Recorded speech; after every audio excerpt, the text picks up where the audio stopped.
Hello, we're here. It's dance time. We're doing the show, and it's time to be here for the show. Let me turn this on so that the people who are waiting can hear us. Okay, cool. Today is June 11th, 12,026, and we're here to do the Transatlantic Call-In Show. I'm Luxander Moss. Today I'm with Riverboat Jack. How you doing, Jack? I'm doing great. I'm running on like 6 hours of sleep. Mhm. I've got my caffeine. I'm ready. I'm prepared. I'm moisturized. I am hydrated. I am ready to throw down in the marketplace of ideas. And In your I lane, as it were. yeah. It, like ain't nothing gonna slow me down. Exactly. I'm thriving. Very cool. Yes. Uh, well, this is a call-in show, everybody. Let me put the number up on the screen for you. It's down there. Oh my God, my Tamagotchi that my partner is letting me borrow. He put a new battery in it, and it just periodically screams at me. So if you can hear my Tamagotchi screaming, I'm so sorry. That's just going to happen sometimes. I don't really understand it, but I learned how to feed it and how to sweep up its poop. And that seems like the core, critical, necessary aspects of a Tamagotchi. So that's what I'm doing today. Yeah, you're doing great. Yeah. I become a mother, you know. Anyway, this is a call-in show. We're both trans. I'm non-binary, and we're here to talk about all that kind of stuff. The number is on the screen, 720-619-2288. If you're just here to hang out and listen, we would appreciate it if you would hit the like button. It's quick, it's easy, it's free. It immediately helps the show, and we very much appreciate it. Personally, it makes me happy. I can't speak for Jack, but every like button is 1 point in Lux's happiness jar. I have a little mason jar it's a spiritual mason jar, and you can put just put a little wish in there for me. Um, yeah, can we turn up the audio? Nope, sorry, I can't turn it up any louder. Sorry, chat. Do And yes, $5 super chat. I just saw a super chat come in. Thank you so much for that. We will be reading the super chats at the end of the show. $5 or more, we read those. So if you want to get your questions in, get your hashtag Team Lux or hashtag Team Jack votes in. We'll talk about that more as we go along. With that said, while we wait for some calls to come in, I guess it's time to talk about the poll from last week. And I don't think you were Ooh, here, Jack, so we can I get your wasn't. thoughts on it. Will SCOTUS finally strike down the military trans ban? Was our question for last week. Ooh. What are your thoughts? I feel like it's really a crapshoot with this particular SCOTUS. Mm, Like, especially like there are people on the Supreme Court right now who are conservatives, like Neil Gorsuch, for example, mm. like deeply conservative, like ruled against a trucker who had to abandon his vehicle during a snowstorm so that he Okay, could go and like not freeze to death. fun. And like but also seems to have a streak of like pro indigenous rulings Hmm. to him as well. And so like there's also a similar streak on the court when it comes to like certain aspects of trans issues. So Hmm. honestly, it could genuinely go either way. Right. Was this Supreme Court the one that had the ruling that it was a combined case of like two gay guys and one trans woman who were talking about workplace discrimination, and they found that it is sex-based discrimination to discriminate on a trans person for what they're wearing if it's on a gendered basis? Or has there been one switch out since then? I can't remember when that was. Yeah, I don't remember that particular one. But Sorry. it was the majority of still this court. So it's Yeah. like, it just feels like an insane, bizarro world where anything could happen, which is frustrating because it feels like there should be consistency with the Supreme Court, but it feels like they're wildly inconsistent on the trans issues that are coming before them. It does seem like whatever is politically convenient in the moment is where the conservative court will go. Yeah, for sure. Um, so my opinion on this, like, probably not, just because it seems like they're not going to do anything to piss off Trump. It truly does feel like all three branches of our government have been completely captured, and like the normal way that they're supposed to work, I, I'm frustrated sometimes, Jack, and maybe you feel this too, that our country's laws are like, or maybe not our laws, but our procedures certainly are based on this kind of assumption of honorable behavior. And so that means that because there's this default assumption that I think is classist fundamentally, like the idea that the upper class, which is the ruling class, rich men when our country was founded, were like, we all agree. We have this etiquette that we hold to, and we don't lie and we don't misrepresent things, but they like that's that. So because they had that code of ethics sort of amongst themselves, at least, they didn't feel the need to codify anything. And so now you can have like, and I'm gonna fucking die mad about it, that lady in, I think, North Carolina, who got Mhm. elected as a Democrat in a brand new district and then flipped to a Republican and started voting down party line with the Republicans. I'm like, I can't say out loud what I think should happen to that person, actually. I just realized while I was in the middle of talking. But at the Good very job. minimum, you should lose your job. Like, Yeah. you should be fired and never allowed to run for office again if you're at that level of like dishonesty and everything. But that means that the Republicans wouldn't be able to continue to cheat to win. So, of course, there's no rules about that. Yeah, it's like the series of gentlemen's agreements that have typically kind of upheld like our legal system and our political system. We're hitting a period of breakdown where all of those are being just completely destroyed and about like demolished, which Mm. like is in turn having catastrophic effects. It is genuinely deeply concerning, in especially in retrospect, how much of our country has been held together, not actually by laws, but just by like a set of guidelines that rich, old, wealthy people kind of adhered to because of decorum. Yeah.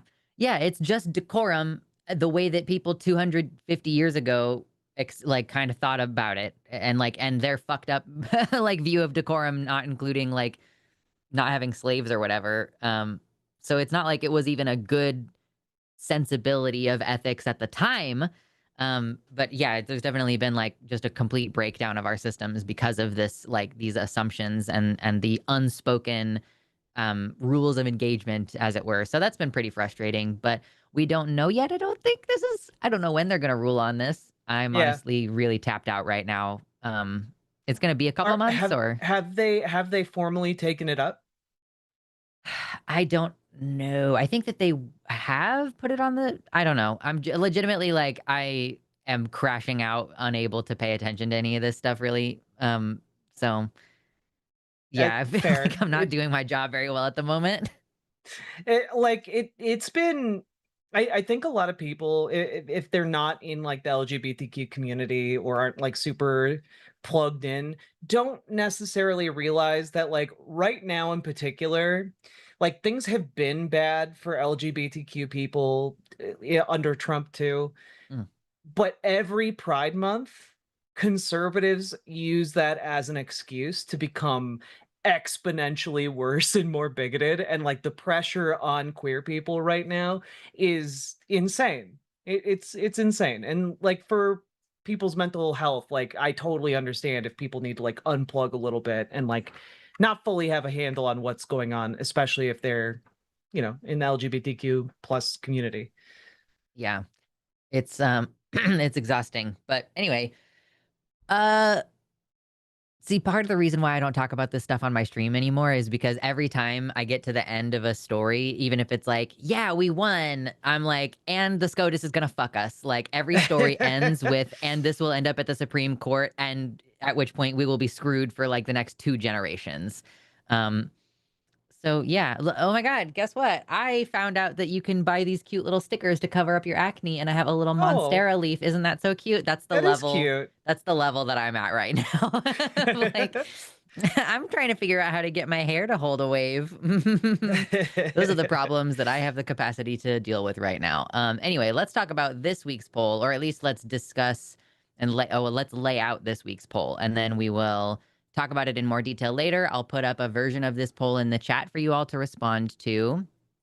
And then we'll take a couple calls and then we'll have the discussion. So we want to know, do you think that Mayor Mamdani in New York is capitulating to Trump because he has opened some gender care clinics, but they don't serve anyone age 18 or under, which is in line with Trump's executive order that no one under the age of 19 is allowed to receive this care. So you're 18, you're an adult, blah, blah, blah, whatever. Anyway, So we're going to discuss that in more detail here in a few minutes. But with that, let's see. Do we have any good calls yet that we want to take? Oh my gosh. We do have lines filling up. We are looking for oppositional calls, y'all. What we're really looking for is we want somebody who has questions, like critical questions, like, do you think that trans kids shouldn't be receiving care? Do you not even think that there is such a thing as trans kids? Do you think that trans people should not be in the military? Like anything you have that's like, I am critical of transgender people or transgender issues. We want to have those conversations. I'm non-binary trans. Riverboat Jack is a trans woman. We are both very politically involved and educated on that topic. And we both know a lot about like what trans people need medically and all that kind of stuff. So we are happy to share that expertise with you. And you're welcome to challenge us on any of the beliefs that we hold. Like I'm kind of bored talking about trans people in sports when there are so many existential threats, but like, listen, I'll take it. If I'll take a Yeah. sports conversation because we can easily lead that to a place that's like impacting more people. Um, yeah, I don't know. We're not getting too many spicy calls yet. Sometimes it takes a little bit. So, do we want to do 2-2 or do we want to go ahead and with 1-1? I know I said I didn't want to do 1-1 first earlier, but Let's do 2-2. That seems like a nice way to ease into the show. all right, awesome. We are going to talk to Jace, he, him pronouns out of Georgia. Jace, you are live on the line with Luxander and Riverboat Jack. How's it going? It's going well. It's going good. Pretty good. How are Awesome. So you? your question is about gender fluidity. Oh, listen, we're struggling and I don't want to talk about it. Your question is about gender fluidity. So I would love for you to lay out your question for us. What do you want to talk about? Uh, yeah. So first of all, there's other people in my house, so you might hear them. So sorry about that. Sure. Um, and also apparently I might be cutting out, so sorry about that. But my question is how do I tell the difference between what I am?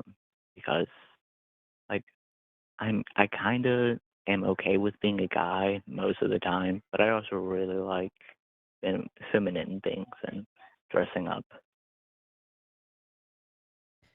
Well, I mean, I think that, this is a process of discovery for you. And I know that for myself, I went through that. I know many other trans people have gone through that process and not immediately understood exactly what their gender identity might be.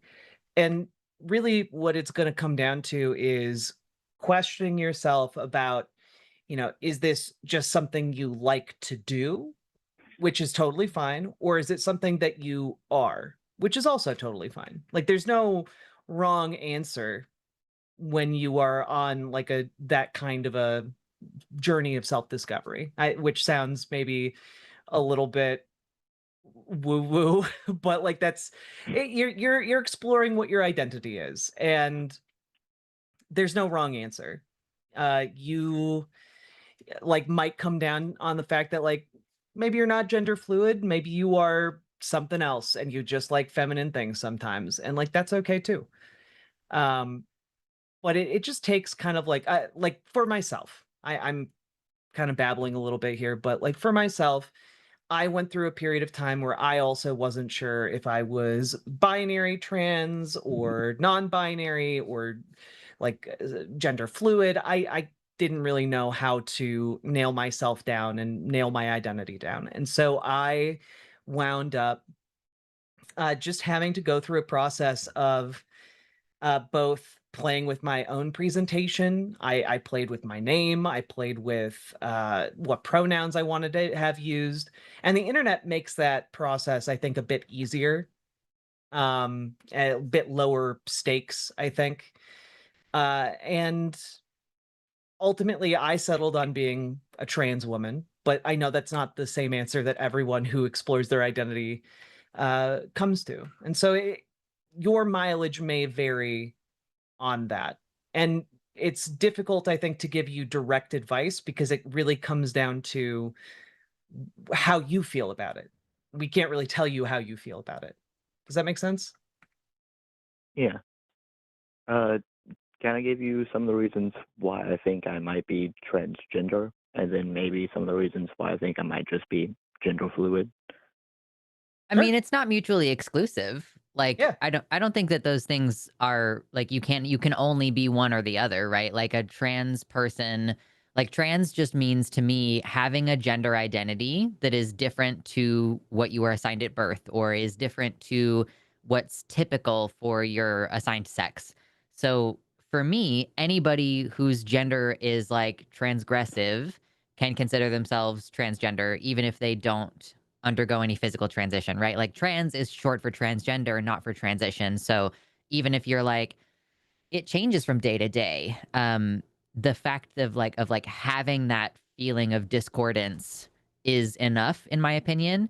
And like, yeah, there's plenty of people who are like, I'm bi-gender. Like I identify as a man sometimes and a woman at other times. Or some people are like, I identify as a man and a woman at the same time, which can be really confusing sometimes to hear externally because it's like, how can you be two seemingly opposite things at the same time? But it's complicated Yeah. and it's just about like whatever language you feel describes the experience the best. And like honestly, I am trying to encourage people to shift away from being super concerned about whether or not they count as this thing or that thing or as what label really fits in a given situation. Like, I think you should just do what makes you feel good.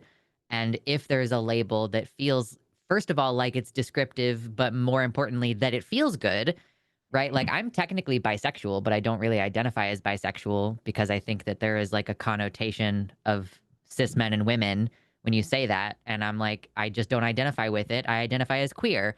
So it's like in a technical sense, I could go to a bisexual support group and I would by definition fit in there. It's just not the label that I feel makes the most sense for me, right? So, for you, I would say focus more on being happy in your day to day. And if that means that you have to listen to your body and be like, well, it turns out that I feel really weird not wearing makeup today or whatever the given situation is, then, follow that in a curious way and don't worry what it means, like quote unquote means ontologically for who and what you are, not that I discourage people from finding any conclusive answers, but just especially if you're really early in the process, I think we get hung up on that more than we get hung up on the joy of discovery, which I want to encourage people to be more psyched about that part. Yeah. I don't think I'm that early on the questioning process because I think I've been questioning myself since I was like 13. Mm. But Okay. Have you been the, exploring this for I that time, or are you getting to a place where you're just more recently kind of exploring that, I've like been experimenting? I've been exploring for a good number of years now. For a long time, I've been growing out my hair because I like the way that that looks. For a couple of years now, I've been painting my fingernails because I like the Nice. way that looks. And just recently, I did my makeup and everything and got like acrylic nails for my graduation. So I've Mhm. been exploring more and more recently, but I think I've been exploring for a while, and that's why I'm calling in. I really would like some help because I'm kind of Sure. alone in this. Yeah, and that's awesome that you're open to exploring. Like, I think ultimately, I think exploring one's own identity is something that everyone should do. Everyone should be open to like doing that because I think it strengthens the sense of identity you actually have. Um, but also, like, I know that for myself, I got really hung up on earning labels. Like I for a long time was like, "Oh, I can't call myself a trans woman because I haven't earned it yet by like going out in the world. I haven't earned the right to call myself X, Y, or Z." And like I think also there's an element of it where you have to set that aside because the idea that, your identity can be earned in that way, like how you identify is earned, that's not how identity works, right? Like you are who you say you are. And you are Like, I think that, like, ultimately, the fact that you are, like, looking at your nails and saying, "Well, I'd like them better this way," and you're looking at your hair and you're like, "I'd like them better this way." You don't Mhm. have to earn the right to have your hair long. You don't have to earn the right to have your nails the way that you want them. Like, and in a similar way, you don't have to earn the label of gender fluid. If that's the label you want, like, you're already there. You got it. Okay. Because Um, also I'm gonna level with you. Most people who are like, I think I might be gender fluid, at the very least, they're not cisgender Yeah, most of the time. for sure. Cisgender people don't sit around wondering whether or not they are trans by and large. Unless you have I'm OCD. I've heard of that happening with OCD, um, but, like, that would be a very particular thing, and you would probably already know that you have OCD in that situation. I So, don't think I do. yeah. So it kinda seems like, and I don't want this to come across paternalistically or condescending or anything, but it sounds like you kind of have a good idea of where you're at already, and maybe you're seeking like external validation from people who are perceived to be like experts on the subject. Um, and it's just like, just whatever you want to call yourself, Jace, like whatever makes you feel good, whatever makes you happy, gender fluid. It's like, and you're like, okay, here's the other thing. You don't have to stick with a label forever. If you're like, yeah, gender fluid applies now, and then in a few years, you're like, actually, I think I would rather call myself genderqueer. Or you find a binary identity at the end of all of it. Like, I would say don't hesitate to take on a label either. Like, just as much as you're like, I'm experimenting with my nails, experiment with your labels. Like, yeah, I'm going to try gender fluid. Like, I'm gonna try this name. Like, I'm gonna tell two of my friends to try out this name, and we'll just kind of see how it goes. So, yeah, I would say, treat the identity portion of it as with as much like curiosity and fun as you do any of the other kinds of stuff that you're doing, and then just kind of see how it fits, and just be like, you don't even have to say it to anybody in your own mind. Just be like, I'm gender fluid, and like that. What does that mean to me? Well, it means that tomorrow I don't know what my gender is gonna be. I knew people like that in high school, excuse me, um, who it's like you would kind of have to guess what their pronouns were based on how they dressed on any given day. It's like, oh, it's a he, him day today. Okay, I see what's going on. So yeah, I don't know, just whatever makes you feel good at the end of the day, you know? Okay. Okay. Um, I've never really had much of an interest in changing my pronouns, though. I don't Sure. know. He, him has That's always okay. felt normal. Yeah. Uh, well, thank you guys. You guys really helped today. The thing about owning labels and just being doing what feels comfortable day to day. I think that really Hmm. helped a lot. Um, I think I can let you guys go for the day. All right. Cool. Thank you so much for calling in. Yeah. Thanks, Jason. Good luck All out right. there. I hope you have fun with this process. Okay. And good luck to you guys too. Yeah, Thank Yeah. doesn't you. sound like it's going great. Have Yeah. fun. We're gonna be fine. All right. Bye, Jace. Thank you. Oh gosh. What a Yeah. delightful call. It was a good call. Yeah. I can't say anything now because I run the risk of canceling the momentum for a project that I have planned, but I'm just going to tease a little bit for the audience that like sometimes we get a particular kind of call, and I think that that type of caller needs a resource that I may or may not be in the process of creating. So, Ooh. I literally have only told one person because I'm like, I can't accidentally fuck myself. But because I've done this before where I'm like, oh, I have this great idea for this project. And then I talk about it on stream, but that like ticks the box in my brain of like, I did something. And then all the desire to work on the project goes away completely. So instead, I'm just going to be cryptic and build anticipation for myself and for the audience. But listen, watch this space. I don't know how far into the project I have to be either before I can say something. So I'm like, okay, I gotta start actually working on this and chipping away. Uh, we've got a couple people who are queuing up. Our screener today is Jess, and she's getting to those people. So I'm gonna let some of those calls kind of populate. We are still looking for some debate calls. If you're calling in for like advice or the kind of call that we just took, we don't keep as many slots open for those. So just so you know, like once we get like a couple people in the queue, we don't continue taking those advice calls. And as much as we love giving that advice, that's not the primary purpose of the show. The primary purpose of the show is hard-hitting education and debate and spice and getting our claws out and yelling at people. And also, look, yeah. we know that there are a bunch of conservative dumbasses who watch this show. They hate watch us. We know that you exist. We see you pop up in chat. We see you pop up in all of the other chats on the line. We see you call into all the other shows on the line. But yet, True. when it comes to actually talking to trans people, suddenly they just evaporate into the ether. And I am challenging the conservative dumbasses who may or may not be hate watching right now to call in. Yeah, Yeah. like, come on. We are giving you a golden opportunity.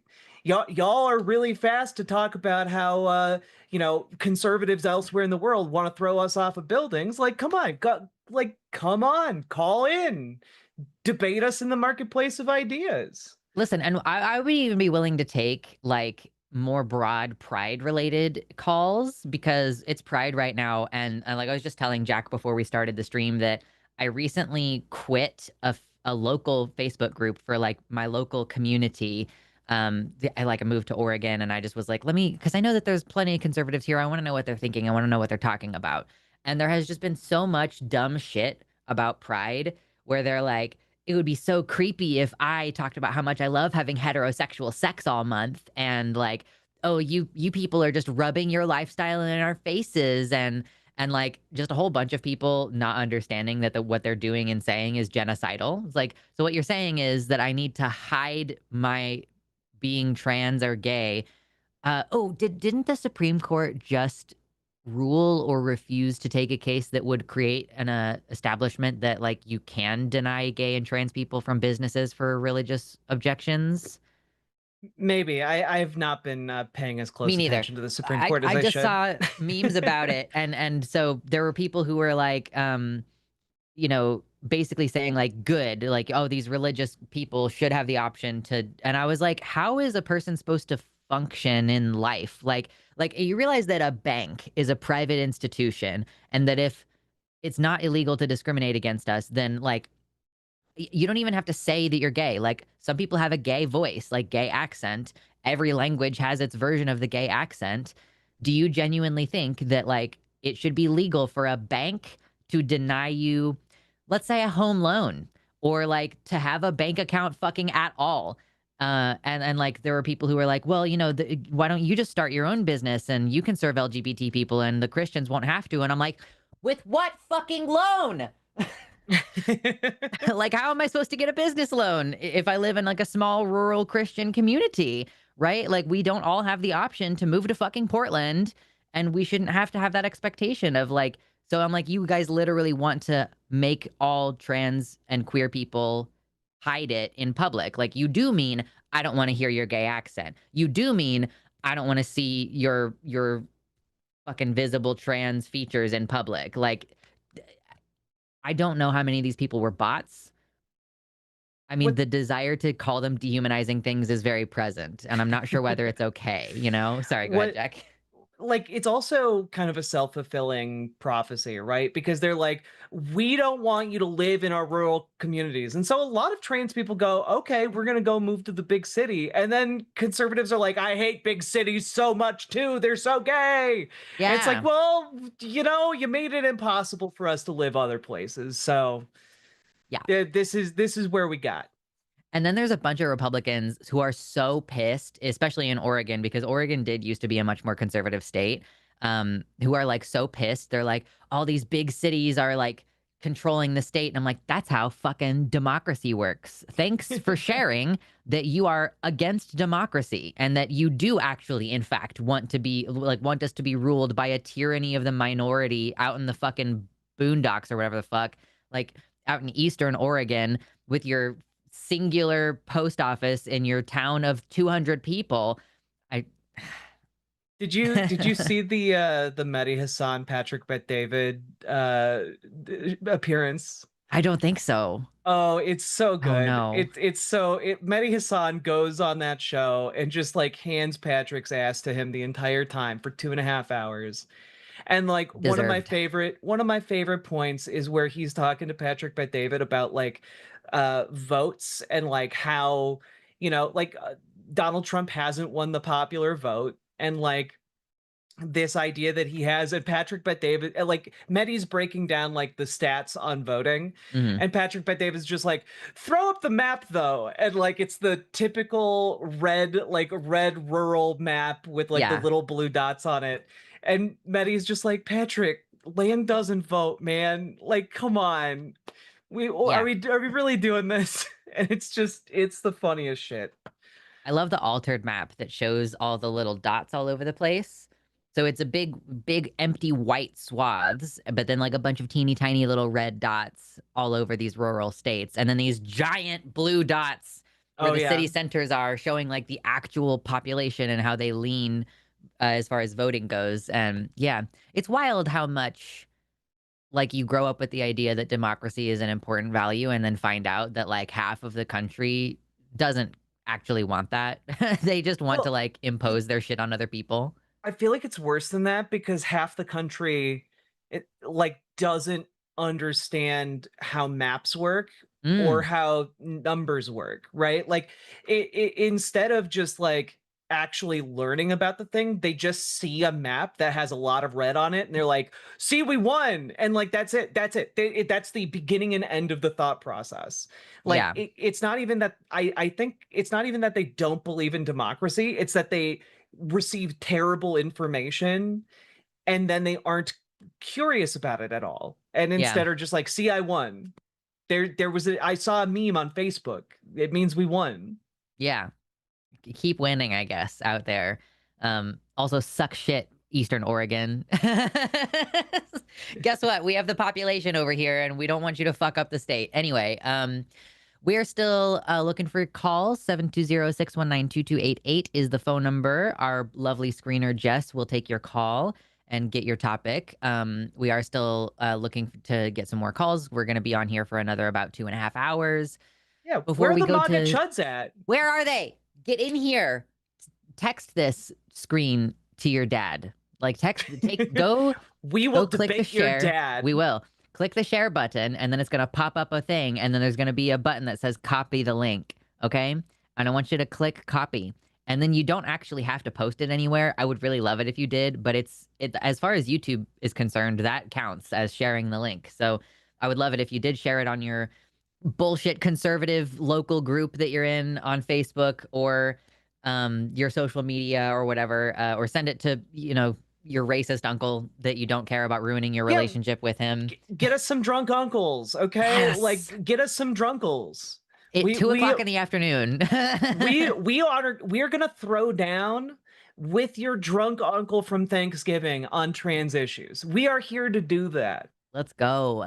Um, So also this topic of our poll this week, which I do want to get into, this is also something that we would take calls on because I do think that this might be kind of polarizing even on the lefty side of things. So let's look at the poll for this week. There is a version of this that you can vote on in the chat, and if you want to add more commentary, go to the posts tab on the Line YouTube channel and you can put your comments on there. So Mayor Mamdani is creating gender clinics in New York City, and they are not serving anyone 18 and under. You know more about this, so I'll pitch it to you, Jack. Yeah, so there has been a brewing controversy in New York City where Zohran Mamdani, he campaigned on providing like $65 million for trans-related care in the city, and that has yet to materialize, though worth noting the budget isn't finalized yet. It's going to be finalized by the end of the month.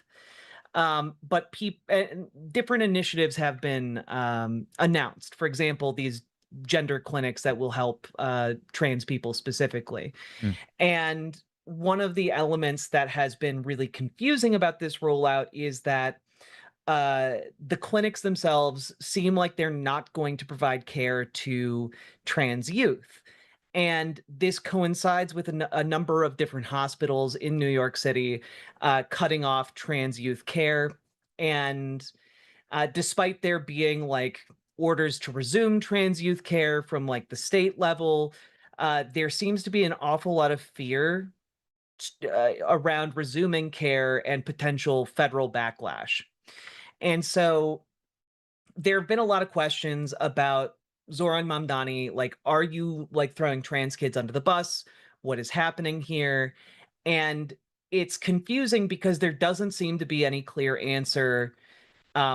Yet many people within his administration and who are trans themselves in his administration are saying that there is a plan in the works, that something is being worked on, but what that something exactly is still very nebulous. Mm. And the clearest answer we've been able to get so far has been from Mamdani. He went on a local New York City radio show, like Mhm. maybe a week ago or a little over a week ago, and talked about how the budget, which again is still being finalized, has $15 million set aside for trans care that he intimated is going to be used to resume trans youth care at the hospitals that have suspended it, Mm. which to me indicates that there's maybe a plan in place here to try and like they're not going to accept federal funding for trans youth care, but they will accept city level funding for trans youth care. Okay. Maybe, but that hasn't been confirmed. Like that's me like kind of reading between the lines of what he said. Sure. And there haven't been like clear like clarifications on that after that, which again, I don't blame anybody for being like really suspicious of this, especially I don't blame any trans people for being like he's throwing us under the bus, because like frankly, we've been thrown under the bus a lot, even by some of our staunchest allies. So like Yeah. I don't blame anyone who's angry about this. Personally, I'm waiting until the end of the month to see what the finalized budget is, because Sure. then I think we'll get more details about different kinds of initiatives or plans, at least for the coming year. And if at that point it's clear that there's no plan to resume trans healthcare, then like or for youth, then Mm. I can't conclude anything else other than there is an element of throwing trans kids under the bus. Um, and I also understand, like, as mayor of New York City, as like someone that has a lot of attention from the federal government placed upon him, like, Mm. there is a very real possibility that some kind of federal backlash could lead to a lot of other kinds of deaths. Um, and I don't envy having to walk that tightrope. Sure. But I can still be mad about it, you know? Yeah. The part that I find so frustrating about this conversation, and like to be clear, yes, we can't make any definitive statements because this is a budgetary issue and the budget has not been finalized yet. So somebody asked like why are the details not available right now? Because it's a budget that's in progress of being created. Um and like Mamdani has already done a lot of stuff. Like he's already moving shit and getting things accomplished. And like I saw that there was just like a tenants relief where like a whole bunch of rent money has been like the landlord says, I no longer expect people to pay me all this back rent from the slum that I refused to update or refused to maintain and fix. So he's already making huge progress, and I don't want to detract from any of that. Um, However, I do see a lot of people going, "Oh, you know, this isn't a capitulation because at least he's keeping like if we're assuming that this is the path that they're going to go down, where they're creating these gender clinics and it is going to leave trans youth out. Like it's going to leave them out and leave them by the wayside. There's a lot of folks who are like, well, you don't get everything you want overnight. First of all, we were doing gender affirming care for youth. This is a dramatic backslide. So you don't get to just be like, well, we don't get all the progress we want overnight. You have already adjusted to a fucked up norm that you should not adjust to. Trans kids were receiving care. Like, if I had sought trans care as a teenager, I would have been able to get it legally speaking. I have a younger sibling who received gender affirming care as a teenager. Like, we were already doing this for years and years and years. Since the 70s, we've been doing this. Mhm. And for y'all to have already been, like, adjusted to the new normal and go, "This is too much. You're asking for too much. You're demanding too much. We need to be willing to do incrementalism." Guys, I don't know how to explain this to you, but, like, when a child dies, that's fucking permanent. And children die when we make these decisions. And they're not just numbers on a page. That's a family who've lost a child, and the, like, mental health struggles that even the ones who don't go that far are dealing with are that is an unacceptable trade-off. There is a 0% children dying acceptable in my worldview. So I really think that you all who are going like, no, this isn't a capitulation because he's just doing what he can right now, like, that's not acceptable. You should not be willing to accept that. You should be demanding more from your politicians. Like, what we're demanding is the right to live. And if you think that's too much, get the fuck out of my face. And I don't have anything else to say about that. Yeah. And like I'm trying to give him the benefit of the doubt at Yes. least until I see the finalized budget. Like Yeah. for me, that's going to be kind of like the nail in whatever opinion I have of him.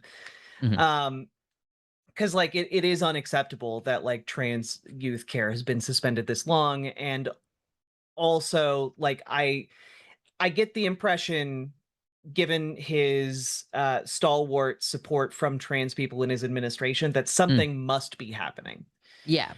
He's got And something brewing, and we have to hope that he does. I could be wrong about that, but I watched an interview with him the other day, and he was talking about how like New York City, for example, is avoiding backlash from the federal government by removing the words DEI from their programs, but then strengthening the initiatives themselves, Sure. because ultimately what he cares about is like the end result. Yeah. And I do think that there is kind of a parallel there where there is some banking on the White House being full of the dumbest people imaginable, and Who that aren't gonna look too closely once you remove the keywords from their yeah, search bar. Yeah. yeah, exactly. So I'm hoping there is the just some maneuvering to defang a federal response, but I do think it's taken too long already. Yeah, for sure. Um, I still like him a lot. So Yeah. I hope that good things happen at the end of this, because I want there to be nothing critical that I can say about Zoran Mamdani. He's been a great example of what we can do, what we can achieve politically.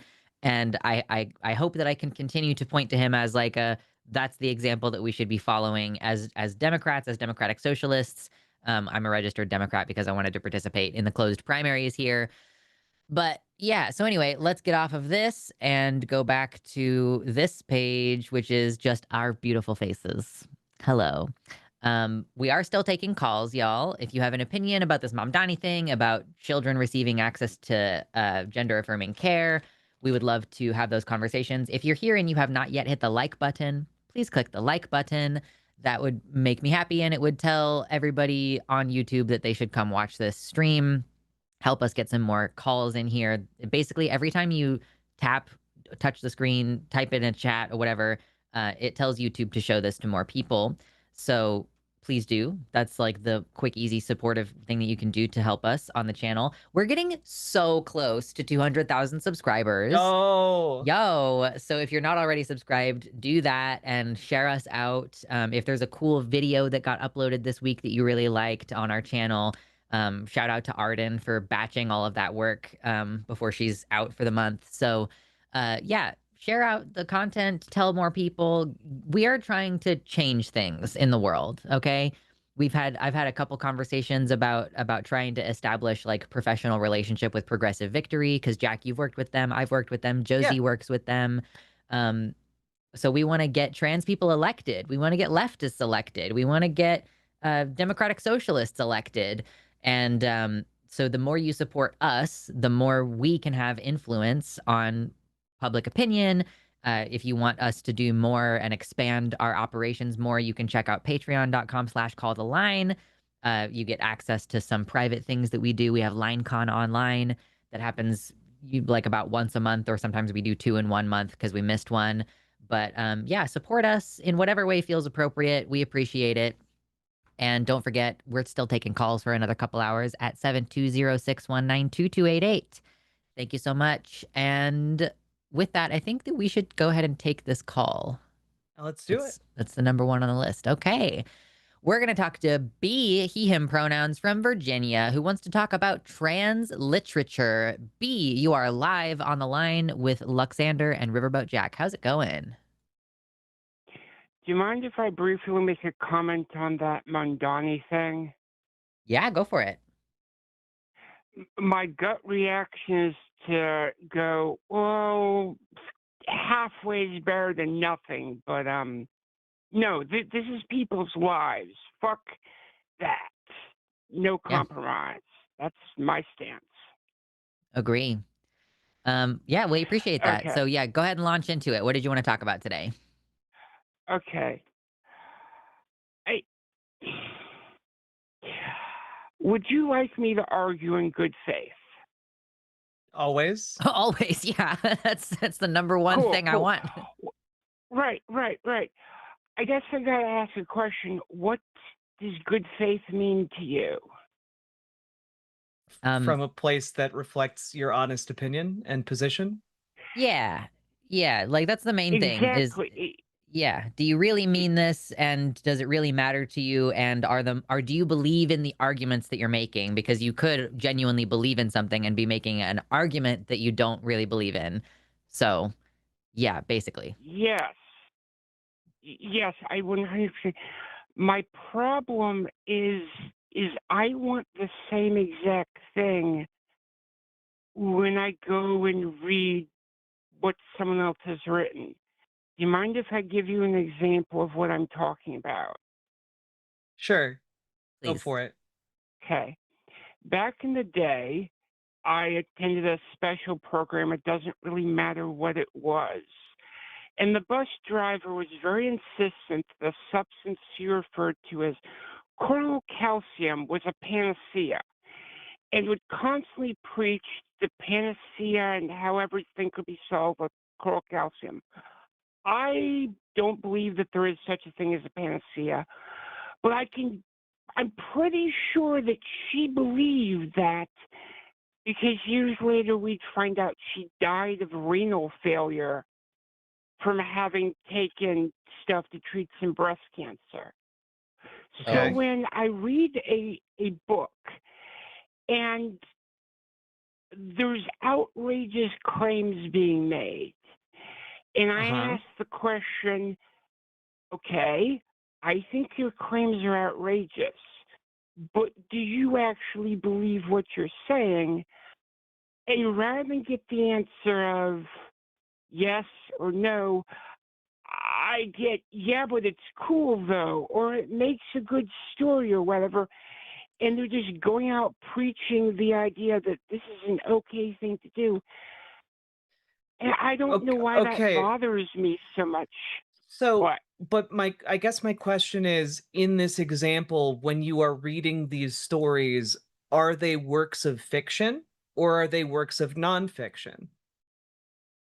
That's an important question. That's an important distinction when we're talking about like literature and claims of like good faith, especially like if the discussion is around good faith representations, like we're discussing that in a nonfiction context, right? Like I'm taking calls here. I'm trying to actually change people's minds. And so that is like a particular kind of thing. Whereas if I'm like reading a book, like oh my God, you guys should get Libby if you don't have an audiobook subscription. Like go get a library card, because then you can just fucking listen to any of the books that you don't make time to sit down and read.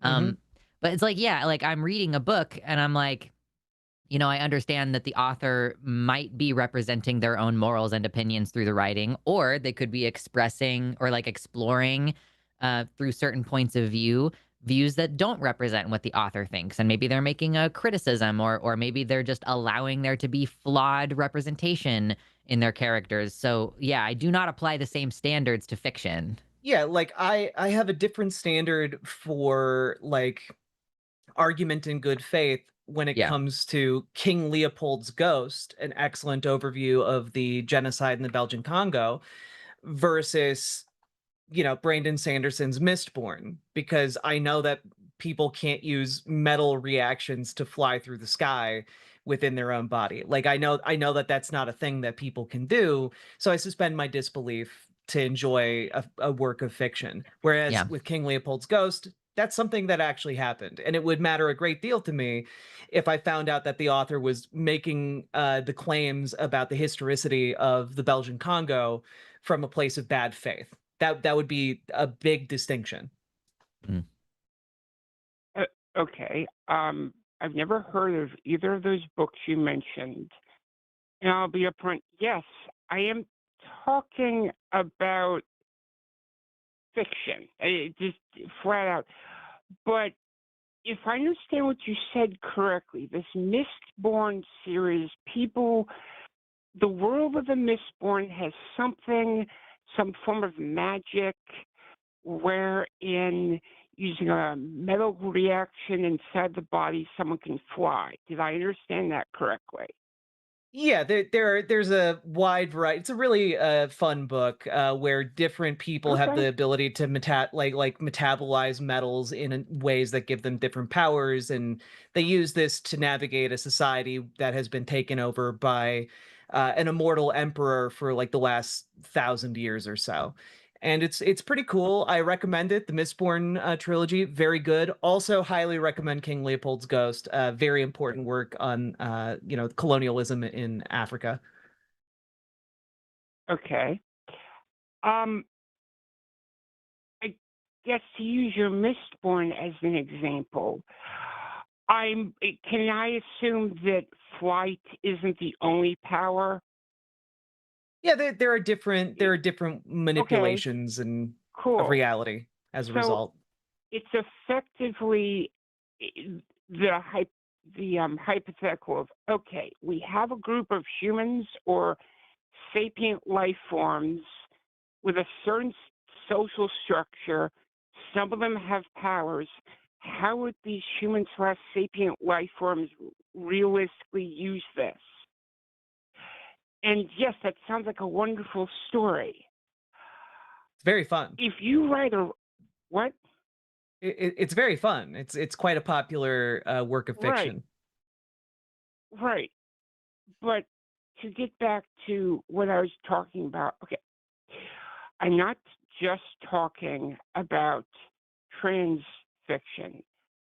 I'm talking about queer fiction. But I need to be clear by what I mean by queer. I'm talking the very, very old definition of that which is normal, different from normal. If I have the right person, Lux has what I would describe as a odd haircut. Is anyone going to give a single fudge about that? No. But if Lux goes out and starts firing off flares and is otherwise transcending normality, I think it's going to get a different reaction. It's going to take a lot of effort, time, and skill to properly depict how humans realistically react to that. So I can see the way you're like, I like your haircut, don't mind you. But let's just ignore that. Let's just pretend like all things are the same. That's what I'm talking about, the stuff that can actually be replicated. So do you Okay, actually I believe I that if we people went out in society and did that, you'd get this ho-hum, no like big deal I reaction? I need to like stop you. So again, fiction explores a wide variety of what ifs and a wide variety of different Mm-hmm. worlds and contexts, and people explore them and like explore how different societies and social structures might interact with one another differently. So like Mm-hmm. when you're talking about making an argument in good faith, fiction isn't an argument in good faith necessarily. Like it is written for us to read and interpret, but that's different from making Mm-hmm. an argument in good faith. Like if you were to come in here and to make an argument about how the earth is flat when you actually don't believe that, that would be an argument in Mm-hmm. bad faith. And I guess where Um, I'm running into a difficulty here is it kind of seems like you're saying, well, how can Thomas the Tank Engine exist because trains don't actually have faces and don't actually talk, and there's not a man named Sir nope. Topham Hatt, and so that's actually a work of bad faith. And Nope. I'm confused because you're then saying, well, what about a world where like Luxander goes out and does a bunch of weird things and everyone acts like it's normal? And I'm just sitting here thinking of, in the world of Thomas the Tank Engine, trains have fucking faces and they talk. Like, and that's treated as normal. Sir Yeah. Topham Hatt isn't thinking that there's some kind of eldritch abominations. He's just thinking that they're trains. So like Right. but like this is where I get confused, because your argument just seems to be that you're upset that there are certain works of fiction that you have read that you don't like, and that's fine, but that's not like a critique of all fiction, unless it is, in which case maybe you read nonfiction instead. Not Well, everyone okay. likes fiction. Some people prefer nonfiction. I think that the problem is that the issue that's being taken is with the specific kinds of transgender representation that some authors have chosen to write it a certain way. Like, based on the previous calls that we've had, it seems like that's the crux of the issue. Am I wrong, B? Yes and no, but we can go with that. You made a claim. The claim is that Mistborn is a good book. Yeah. People It's a like it. subjective opinion. it- I mean, like- Brandon Sanderson is also a Yeah. wildly successful author, so there's that. Yeah. Right, People generally right. like it. I like it. I would consider it a good book. Yes. Right. I have absolutely no problem accepting it in the realm of Thomas the Tank Engine, trains of faces, or in the realm of Mistborn, that there's these magical abilities. That's not what I'm taking issue with per se. It's the idea of, okay, in those worlds, how would humans act? And it seems to be, whenever I read these things, it's been a long time since I watched Thomas the Tank Engine, and I haven't read Mistborn. It's I don't think a human would act that way. The person I'm talking to goes, oh, I think a human would act that way.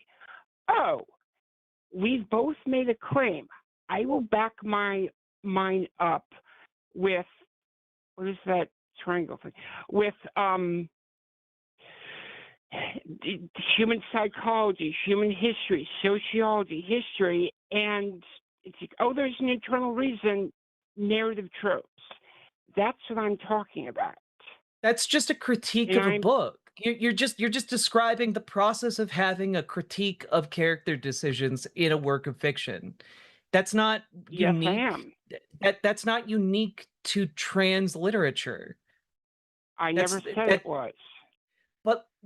But you're literally calling in about the state of trans literature. That's what you've talked about every single time you've called in, or queer literature in general. Yeah. That's what you said earlier. And like, that's not unique to queer literature. Like, people have these types of critiques of nonfiction as well. Like this critique is just something that is a common practice across all literature. I have a degree in English literature. I am intimately familiar with this process. Like, this is not unique. So I guess I'm confused. I'm baffled by your calls, frankly.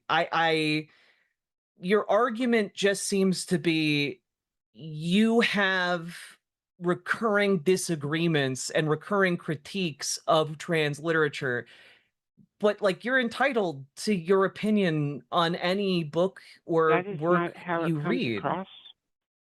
You are entitled to it. I don't know what to tell you. Art is subjective. You are entitled to your opinion on it. People Yeah. are also entitled to disagree with your opinion. Like your Yes, they opinion is are. not objective. So like it seems I like never you're claimed calling that. in to then argue your subjective opinion about an entire genre of literature, and like no one's telling you you can't have that opinion. So I mean, I'm I fundamentally disagree. who's If telling you you you would can't have that really like me, opinion? if you would really, really like me to, I have your email. I can email you the I would line really explicitly telling prefer me that you don't. I would The prefer that you keep your conversations here, because I'm gonna be completely honest with you. Well, I put your emails in the spam folder because you just kept okay. emailing me and emailing me and emailing me after I responded to you one time to tell you to call into this show if you Yeah, had additional I know. questions. And Sorry so about like that. my the issue I'm having here is that like you can have your critiques and your opinions on a wide variety of different literature. No one is denying that no one's denying you that right. So what exactly is the problem? What exactly is the problem is I don't particularly appreciate being told that my issues that seem to be the same exact issues that not so much you, but other hosts on the line have towards, say, the Bible, Then are argue with likened those to complaining hosts. B, are you for okay, B, I know you're not being for real right now because you are completely capable of understanding the difference between the Bible, which is a work of fiction being represented as the fundamental truth of the universe that we need to base all of our laws off as of, realistic, versus yes, some random person's as fiction. realistic. And when somebody B, we can both I we can really do both not agree think that B, I do not think that any of the authors that you are taking issue with are presenting their work as though it is true, and we need to base how we behave in real life off of it, and we need to make laws about it.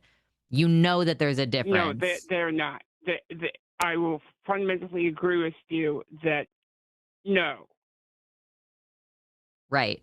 So But that is both a ridiculous books comparison. are That like, yeah, people. I might have a criticism if a trans person wrote a trans Bible and was like, this is the new religion and we need to base all of our laws off of it. But what you are describing, B, is that your view of what a person might do or how they might react is objective, and these Mm-hmm. authors are objectively wrong. Like that's where you're coming. Like you have a rigidity around how you view human behavior, to the extent that you think that someone's Mm-hmm. work of fiction is unrealistic in a way that you think is problematic enough that it's like the Bible. Like that's not reasonable. What is the symmetry breaker? We have two works of fiction. We have advocates for. We have two sets of advocates. Both are. You're looking at something in the Bible, a work of fiction, going, this is unrealistic. The advocate That's not for the my main Bible problem with saying, the Bible, yes, it actually. is. That's not my main problem B. with the Bible. B, the problem people have with the Bible isn't that they're looking at it and saying this is a work of fiction and we need to then base our entire society around it. They're saying this is real. It would be like me Yes. taking it would be like me taking Mistborn and saying we need to build our entire world around the ideas put forward in Brandon Sanderson's Mistborn. You can eat metals and do magic. And like that would be heinous and bad. The difference is there is a meaningful and real like power structure that is pushing the Bible to be the dominant set of laws for the entire world. And that's a problem. And that these things are not equivalent. Queer literature existing, written by marginalized authors, is not the same Mm-hmm. as the Bible which is something being pushed by Christian nationalism. Like that, these are not the same thing.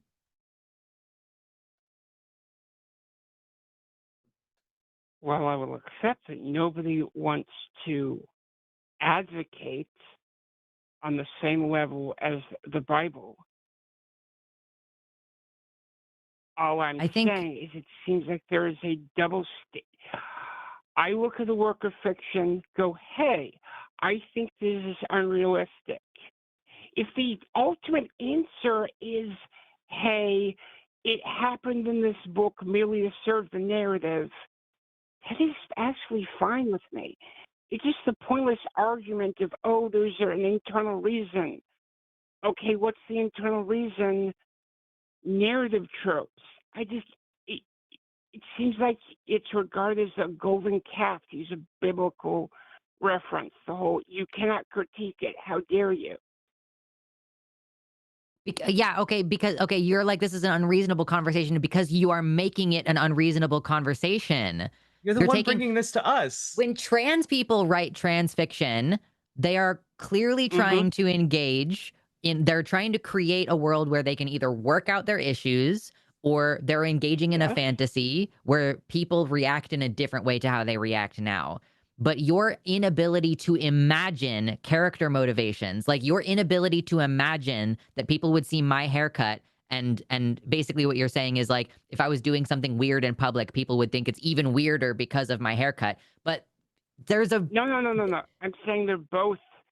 This is low grade deviation is very different from high grade deviation. but that doesn't matter, that's an odd B. haircut. There is the point of fiction is that we can imagine a world in which things are different. And therefore, people's reactions to things might be different or people's judgment to things might be different. Like, right. Your failure to imagine that things could be radically different is not a critique of the author who was able to imagine that things could be dramatically different. Why is the solution to this problem be for other people to change what they write and not for you to change what you read? Like, read Brandon Sanderson, read popular, wait. well-liked fiction. I see. I fundamentally apologize. There's been a bit of a misunderstanding. You think I'm seeking this out, and I would agree with you if I were actually seeking this stuff out. Then how does it come in front of you? I'm sorry, I don't usually read things unless they're in front of my face. So, like, unless I put something in front of my face and then I read it. Right. Okay. Mistborn was recommended to me. I was given a bit of a thing. I'm now going to go. It sounds like it's a good book. It is. I would never spend money on a Brandon Sanderson book because fucking Mormons give 10% of their income to a cult. So I would personally never, but you can get them at the library. Oh. Yeah, go to your local library. Okay, then. Yeah. Okay, thank you for that information. That's, yikes. Yeah. My point is, I've not had protracted, you could see as what I've had is protracted conversations, but I like stories where I can go, yes, I can see a human being doing this. And when I make that standard clear, that that's what I'm interested in reading, and I'm told, oh, you'll like this particular book. Oh, I go read it. I go, hey, why do you and I see this fundamentally different? Because as you said, art is subjective. Why do you think this person's acting according to internal logic? And I just get narrative trope, story progression, yada, yada, yada. I'm fundamentally disinterested. And I don't see a problem with that. And yet, that's what I'm constantly pushed. Yeah. To the point where, much like you start ignoring my emails, I ignore those recommendations. Don't trust the recommendations from the people who give you bad ones.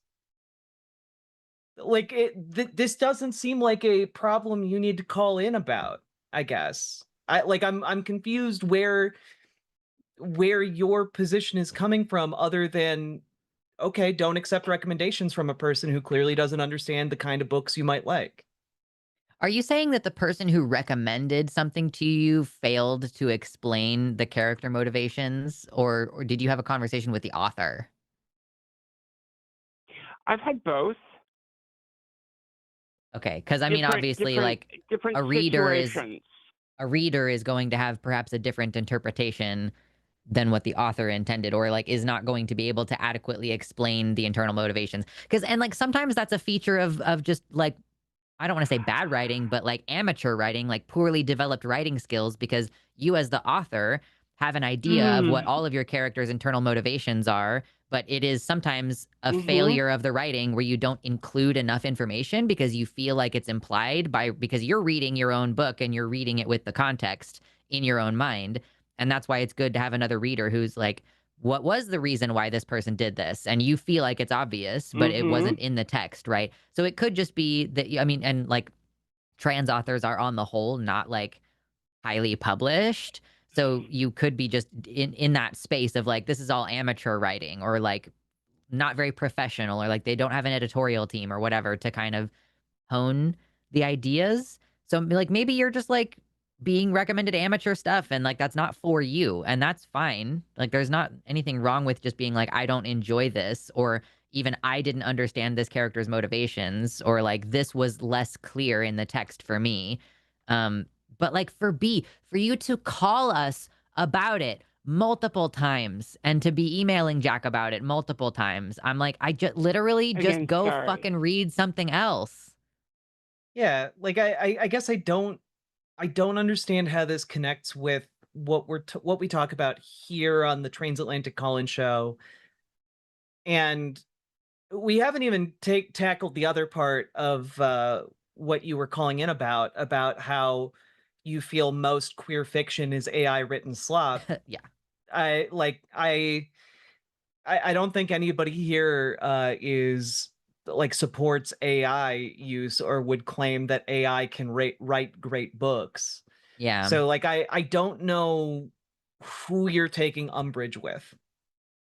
Yeah, because obviously the problem with the fact that people are using AI to generate books and stuff is that we have a make money at all costs kind of economic system. So it's like not very respectable in my opinion, but makes sense that people would implement AI to just churn out a large volume in an attempt to like throw stuff at the wall and see what sticks and try to make a buck. Like I get why people do it, even if I don't respect it very much. And none of us are here defending that uh, this AI stuff is replacing and is as good as human art. Like, yeah, of course. Like, I would agree with that criticism. I don't read the kind of stuff that you're reading, obviously. So I wouldn't be able to say like whether it's AI slop. But again, it's just if you're just running into an issue where you're like, I don't like this writing style, or this doesn't make sense to me, or this isn't very well fleshed out. Like, yeah, I think that you're just being recommended basically lowbrow fiction. Okay. Yeah. It is entirely in Marvel Comics. There is a organization called Hammer. It is quite clear that Hammer stands for something, but nobody can tell you what that is.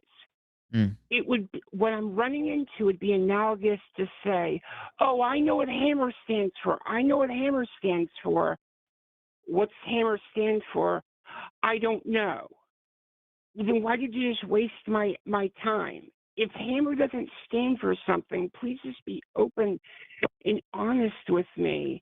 You don't know. If at the end of the day the reason for something is purely narrative, external, the author needs to retcon something. Just be honest. And you're right. I really don't know why this is such a bug up my ass. Still, I at one point had some. I would say I had some validity.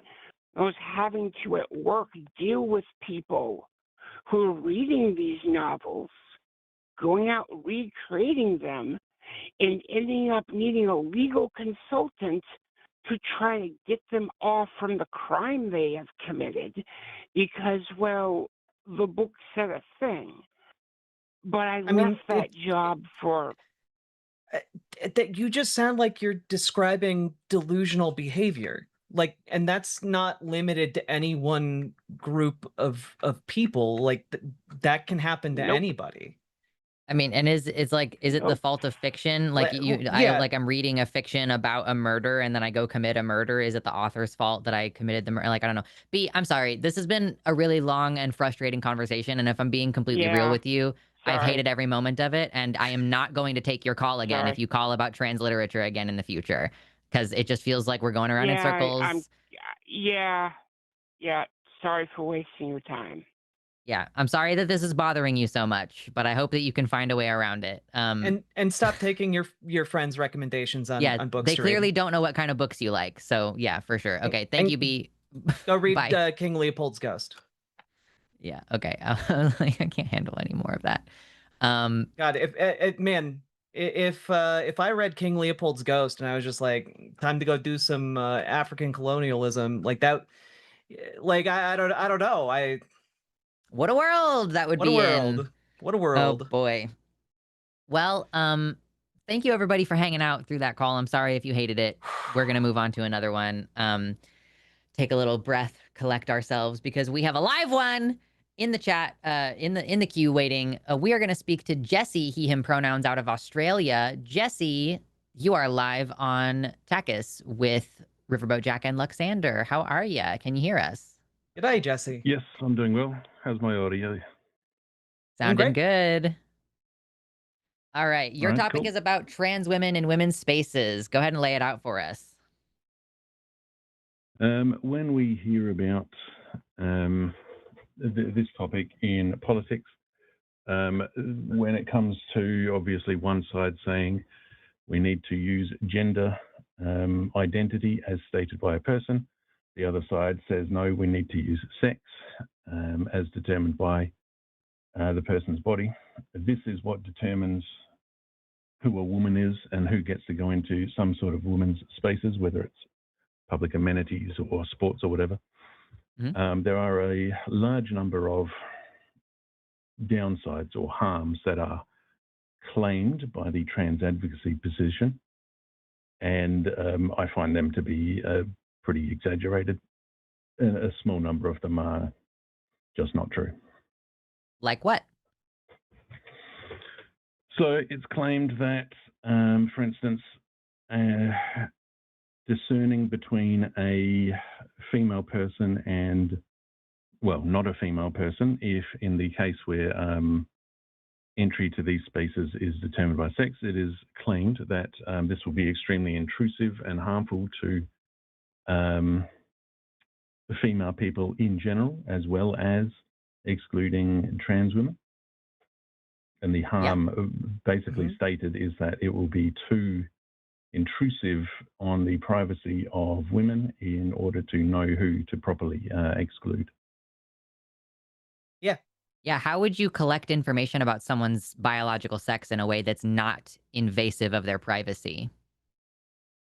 I'm not sure how old you two are, but you may recall that before gender identity was recognized at the level of legislation, as far as the law was concerned, it didn't exist. And so previously, the only way to define a woman was that a woman was female. And this has been the history of accessing public toilets or Well, change rooms actually, and so forth. I don't know if maybe it's different in Australia, but in the United States, prior to 2016, when North Carolina passed its anti-trans bathroom bill, trans people have just been using the bathroom of their gender identity for like, I'm in my 30s. Jack, I think, is in her 30s. Like, for longer than all three of us combined have been alive, transgender people have been using the bathroom of their gender identity, and it hasn't been a problem. And there's no epidemic of assaults again from trans people or people pretending to be trans attacking women. Yeah, so there wasn't a legal definition around it, and people negotiated that freely, and trans people have been using the bathroom that they want to use, and it hasn't been a problem. Well, there was a definition, and the definition was determined largely by plain old English vernacular. But that did wasn't a not. law. There wasn't a law. There's no law that says female restrooms are for females. That's a social convention where we create segregated spaces. And the only legal mechanism that there has been in the United States, at least regarding bathrooms prior to 2016, was just regular old voyeurism and assault and harassment, because those things are still illegal regardless of what bathroom you're in. Like, I don't know what, like, I don't think that there has been a law, not since like the Victorian era. Like, I think that there was a Victorian era law about sexed bathrooms, but that was mostly like because prior to that point, there wasn't a designated like space for women to go to the bathroom in public because there wasn't any space for them to be out in public. But when you're talking about trans people, I'm not really seeing any evidence prior to 2016 that there were legal frameworks saying that if you were born male, you're not allowed to use women's restrooms. I'm not terribly familiar with USA law here because I tried to have a look at it, but America's model is that it is a massive patchwork of laws depending on the Sure. state, which Yeah, it's makes different it state to tricky. state. But in Australia and UK, it has been that the law has recognised the need for different amenities, and so it has, mandated that workplaces of various companies need to have, depending on the staff, they need to have access to both women's and men's restrooms. And the law did not specify what a woman or a man is for a long time because it was simply understood as referencing the sex of a person for a very long time. But it wasn't, because I know people yeah. in the UK. I know people in the UK who've used the bathroom of their target gender since before I was born.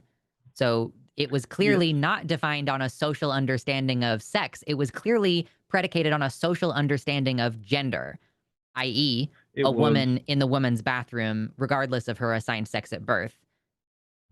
It was actually understood to be the sex of a person. That's what. But that's the not. words man That's not what and woman happens in have referenced. practice. Yeah, like that's not In functionally the practice, case. You understand the difference between like in practice and a generalized understanding, right? It's also, again, a social practice, contract and not a law. It was law that men and women had access to certain things. And then, of course, it was mediated socially because it is prohibitively silly to try to put guards on every toilet and yeah. So I actually want to circle back to that because I asked you that earlier and you didn't have an answer. How do we sex segregate these spaces without invading people's privacy to figure out what their biological sex is? Like, in practice, how, like, it seems like it fundamentally is, I need access to your medical information in order to allow you into this bathroom. Like, what situation does not require that? And because, like, I'm assuming that where you're coming from is like, we should not allow trans women into women's bathrooms. That's accurate based on what you put in your screening notes? Yes. And okay. So by definition, you're creating a situation where we have to confirm people's biological sex before allowing them into a bathroom. So someone has to do that. Who does it and how do they do it? That is going to be socially mediated, as it was before gender identity was introduced to law as a legal instrument to access these places. So trans women are going to use the bathroom that they feel safest in, and you're not even going to know the majority of the time in practice, because that's what's happened before as well. Do you actually know? I think Jesse, you overestimate just how often trans women pass as female. I know way more fucking trans women than you do, Jesse. I'm sorry. Jesse, do you know why bathrooms yeah. are separated by gender?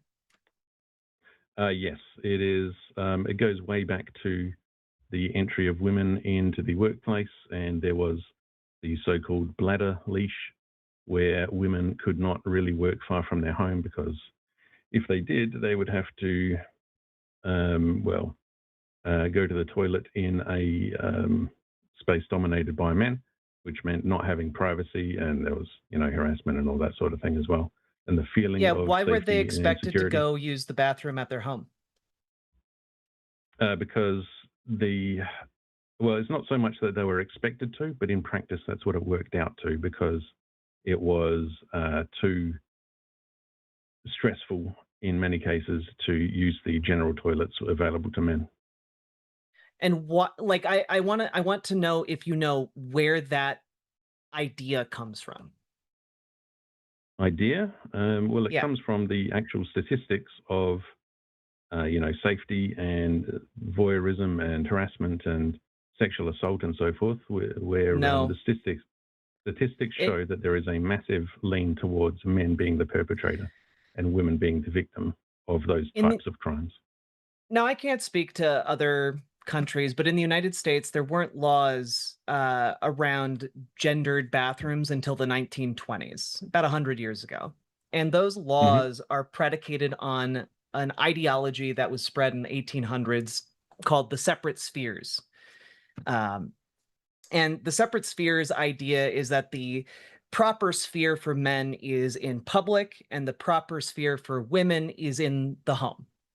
Essentially, the idea that women belong in the home and men belong in public, that was like a new idea for people in the 1800s, and it caught on fire. A lot of people really bought into this idea, and that is why when you start talking about the 1800s, you start talking about bathrooms specifically for women because it was considered this separate sphere. And because the phenomenon you're talking about of women having to go back home to pee or to poop, that's because it was considered ideologically unacceptable for women to actually use public restrooms because those were only for men, the public sphere. So when you're talking about this, it's not actually crime statistics. It is actually an ideological movement to ban women from using the facilities that were commonly available to everyone if they were men. And so this idea is actually not rooted in like all of the statistics. It's not actually rooted in any of this. It's rooted in like 18th century ideas about essentially how to keep women confined to the home. And this argument that you're making that there isn't like any consequence to violating these expectations, and in fact it was all based upon sex organs or what have you, people didn't really understand how sex worked until like the late 1800s, early 1900s. Like the level to which people didn't even understand the process of pregnancy is really, really difficult to put into words until like the modern era. And you can actually see this like with Da Vinci's drawings. The way he thought the human body worked during pregnancy is really bizarre. Recommend you take a look at it.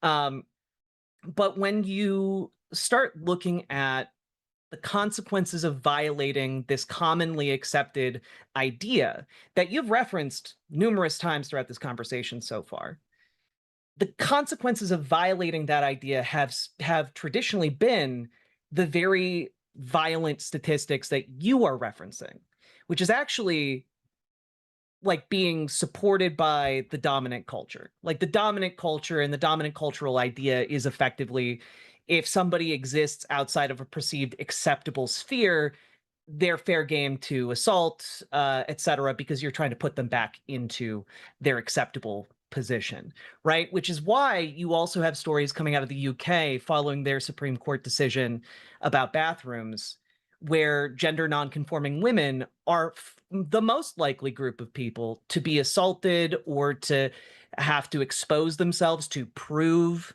their sex and gender in the eyes of just random people who are using the bathroom or who see them go into a bathroom. And that's the kind of system you are implicitly supporting by making this argument and by calling in here. Like, I want you to just understand the spectrum here. That's one of the harms to women that is massively exaggerated, because I will point out that it has always been socially mediated, that is access to facilities. And so people who are female but look that is a harm. androgynous. It is a harm. Yeah. I can tell you it's a harm, because it's called People harassment. who look I've watched it and happen. people who I've look watched it androgynous happen, but were Jesse. female all along Yeah, have I'm been going to having interject that you on treatment this. all along. Yes, it's It's not Yeah, that's okay. bad. It's never been okay. I've witnessed it where I've seen a woman with short hair walk into a women's bathroom, and one of my coworkers followed her in there and goes, "Sir, you're in the wrong bathroom." And this poor woman from inside a fucking bathroom stall with her pants around her ankles has to go, "I'm a female." So you're basically opening up the possibility for cis women to be harassed in public. A woman who works at Walmart just lost her job last year because she's really tall and someone thought she was transgender. She's not transgender, but she was fired from her job at Walmart because someone basically tried to call the cops on her in the bathroom. Additionally, a black woman who was a lesbian, so she was looking masculine, she went into a bathroom at a Walmart to change her tampon, only to have a male cop come into the bathroom and harass her. So we're operating on not just cis and trans. We're operating on a racialized line as well, where we're now exposing black people to potential police violence in a fucking public bathroom. So maybe this is not a problem for you in Australia, Jesse, but in America, people get okay. Cobalt Sovereign is the name of a teenager whose jaw was broken by a boy when she used the boys' bathroom, which is the one that you think she should be using. So we're talking about harassment and violation of privacies for cisgender women, because there are more gender nonconforming cis women than there are trans women. And we're talking about people being actually assaulted when they use the bathroom that you think they should be using.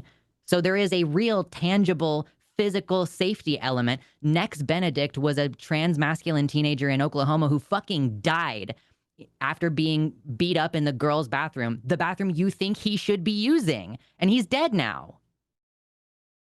And the other part The is harm, you are This is wait, not wait, wait. harassment and trivial. so This is not forth, frivolous. this is Wait, not Jesse, this is not a new before you thing, get into though. this, That's the problem. Jesse, before you get into this, you're trying to be like, well, this harm has existed in the past, and therefore we should be fine with it going forward. But you're not just arguing that the harm is static and will stay the same. You're actually arguing to reinforce that harm. Yeah, You you're saying more understand harm. that? You are escalating the harm, because when you then create a legal system that also creates a permission structure buried in the law for people to act on, then suddenly you have way worse consequences. We're now Wait. weaponizing the police in this. In what was previously a socially mediated space, we are now aiming a gun at people over it. And also, it was always wait. the case that police Also, could be called wait. if someone intruded in the wrong Jesse, space. That's not new either. Jesse, also, what we're seeing happen here in the United States, and unfortunately, a lot of our politics tend to trickle outward across the world, is that there are now bounty laws in some states for individual citizens to harass other citizens if they think that they're trans. A financial incentive. And those citizens, if they see someone they think is trans using the wrong bathroom, they can sue and get thousands of dollars for it.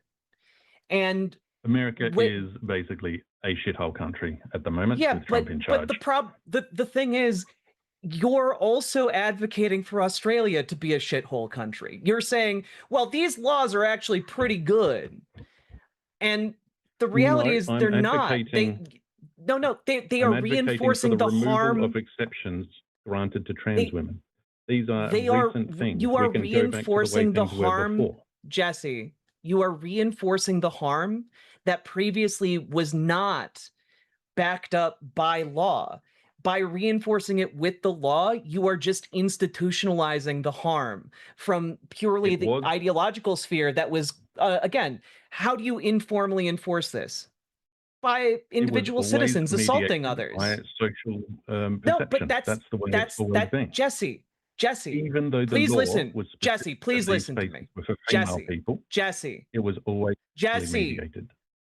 Jesse, when we're talking about the social mediation, that's a harm. You are describing a direct harm. And when you say we should now get the police involved for the state to exacerbate that harm, that's worse. You understand that, right? And you understand that statistically trans people, wait, let me fucking finish. You understand that trans people are statistically like a very tiny minority. So who is going to be overwhelmingly affected by these laws, Jesse? This is not a new issue. You're Jesse, pretending who that is this going to be is affected by invented these recently. laws overwhelmingly? Male people, because male people are That's the ones not forbidden true. from these You don't spaces. fucking listen. Jesse, the people who are going to be overwhelmingly affected by these laws are cis women. Not correct. No, it is correct, because there are far more cis women, which means it is statistically far more likely for people like you to see a cis woman who doesn't conform to what you think a woman should look like using the wrong bathroom. And what happens then, Jesse, if you see somebody you don't think should be in that bathroom, do you call the cops then? Potentially. However, Yeah, this is the way it's always now been. you have Going back to before, cops showing up to do genital inspections or some shit. How is that not a harm No. to cis women, Jesse? The If you're problem wrong, how is that that I'm not a trying to harm you convey- are then projecting upon the wider population of Australia? The problem I'm trying to convey is that you're acting as if this is a new thing, but it isn't. This is It the way is. The laws toilet are new. spaces have been all along. The laws Jesse. are No, no, no. new. You can't No, they're fucking not. hear anything apparently, because we're saying that the way that They are not we've new. previously mediated this is also bad. The idea that, and to be clear, for the entire time prior to these laws existing, still the number one group of affected people. I just gave you 3 examples of cisgender women who were not gender conforming, like they had, their hair was too short or they were too tall, and they have lost their jobs, been accosted by police, and harassed by people that I worked with, embarrassing me in a public space. There's been assaults and stuff. So like, we're saying that the entire system of creating segregated spaces has been and continues to harm primarily not trans women. It's cis women who have short hair or who are in menopause or who've had mastectomies. Yeah, like we're talking about because there are way more gender nonconforming cis women than there are trans women, period, regardless of whether they look feminine or not. And so the group that is most affected and has been is cis women. But we're saying that was bad in the first place, and that it's getting worse when we add police and laws and bounties to it. Jesse, do you think you'd be harmed if police... Jesse, do you think that it doesn't matter the mechanism? It doesn't matter the fucking mechanism, Jesse. I'm just giving you examples because there's multiple different angles at which this right is being attacked in my country because we have so many laws in so many different states. That doesn't change the underlying fact of the matter that it's wrong. Jesse, do you think it's a harm to you if your country's legal system, if somebody sees you in a bathroom and thinks you might be trans, do you think that it's a harm done to you if the courts and the legal system and the police that respond to that scene demand that they see your genitals, demand that they can take your blood to run chromosome tests? Again, like if police showed up because you used a bathroom. Trans, it's based on whether you're perceived to be male. Yeah, but if police showed up and demanded that you prove your gender or sex by showing them your genitals, would you think that that's a harm done to you by the state? In that case, I would show my ID. Hopefully I have it on me. No, but that's not good enough, is it? Because you can change your ID. I don't see why. You could lie on an ID, right? Well, then, I mean, faking ID is itself a crime, so that's already illegal. Yeah, so you could be guilty of multiple crimes. Is it a harm if the police in Australia, Jesse, is it a harm done to you if police force you to show them your genitals? This shouldn't be a difficult question for you. It's an intrusion, but yeah, it's a harm. Some occasions, it's a harm done to you by the state forcing. It is actually necessary. Oh, okay. So you would be like, well, it's a harm done to me, but it's for the greater good for me to show my dick to police. If I was in the women's toilets, yes, I would deserve that. What if you were in the men's toilets and someone thought you were a trans man? If someone thought I was female? Yeah, if somebody thought you were a trans man. Right. So again, this is sex mediated, but in that case, I would simply be unfairly kicked out, which would be very irritating. Well, they might also call the police on you. Yeah, you don't think that being denied the ability to use public spaces is a harm. You don't think that being harassed about your genitals is a harm. You don't think that the police showing up is a harm while you're just trying to fucking pee. Like, Do you we think haven't it's a even talked about harm? trans men either. Like, Do you think it's a harm if you're forced to shit your pants in public, Jesse? or if you can't leave your house for more than 3 hours because there's a risk that you might need to pee somewhere. This Are is those what not happens harms to if you? a person is misperceived, but this is the system that has always been in place. It's not What the you're system that's suggesting, always been in however, place. It's literally yes, You are not. yes, it has literally always been the law here. no, that- Jesse. not in USA perhaps, but it's always been the law here that male people were excluded from women's spaces. I guarantee you that Australian trans women have been using women's bathrooms since we've all been alive. I guarantee you. Yes, I agree, but that's only because some places, some trans women look female and so aren't noticed, and others are in a place where, for whatever reason, the women either don't see them or don't speak up or are perhaps even welcomed.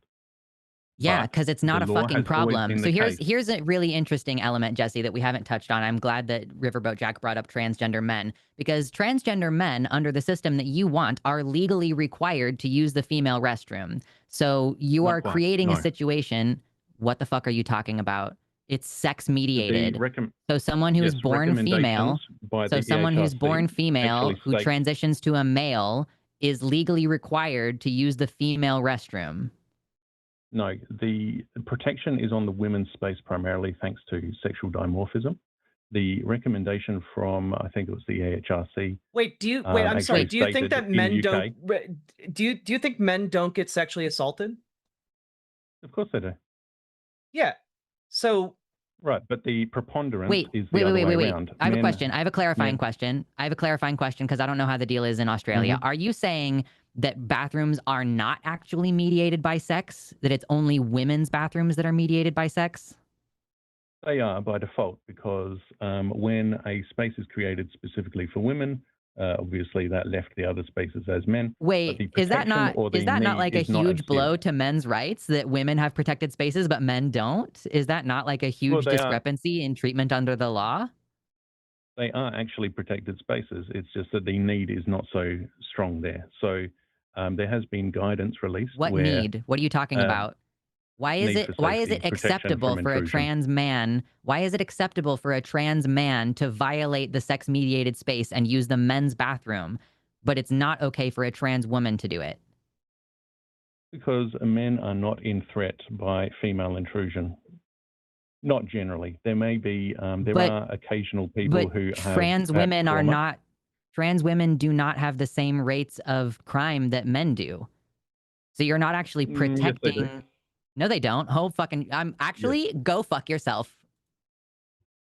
I'm done with that conversation. Sorry, that. I'm like, that's sending me. I'm gonna fucking lose it. Like the idea that trans women are as like aggressive and sexually harmful as men is so fucked up that I can't tolerate hearing it right now. I've lost my patience. also, like, I'm not super up on Australian bathroom laws, but Yeah. I'm fairly certain that the idea that it's always been illegal in Australia to use a bathroom that doesn't align with your gender, I'm pretty sure that's bullshit. Like, I would need to look more into it, but as far as I can tell from a cursory look, like, that's not the case. So Yeah. I don't know where he's getting his information from. I think he might have just been in reaction mode. From Australian Fox News. Yeah. That's crazy. That's wild. But I cannot wrap my head around the idea of like, well, it's always been bad. So passing laws that make it worse isn't somehow institutional harm. Yeah, that's fine. Just, like, no. It's totally fine if the state decides that I am not sufficiently masculine enough and forces me to reveal my genitals to cops, and or just kicks me out and denies me the use of a bathroom, and maybe I shit my pants in public. That's not harm. Yeah. That's crazy to me. Absolutely unhinged to argue this. I lose my patience and I don't know, because I'm like, what the fuck do you mean? Like, genuinely, what do you even mean? And like, why are you like a double standard? Like, oh yeah, it's underlying misogyny as well. Like the idea that there's no risk of females hurting men in public restrooms. Like, yes, there's not like a large amount of statistics around that because men don't report sexual crimes against them as much.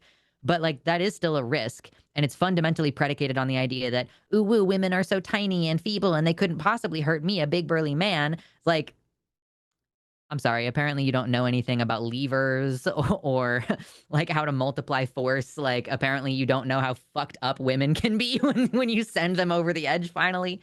The double standard is crazy. And like the equating of trans women with men as though like everything trans women do is just like some fucked up like sexual thing or whatever, or that there is an epidemic of trans women Also, assaulting non-trans again, women. the wildness to me is like calling in as like a cis man to argue that you are inherently more predatory, that you are inherently a threat to women.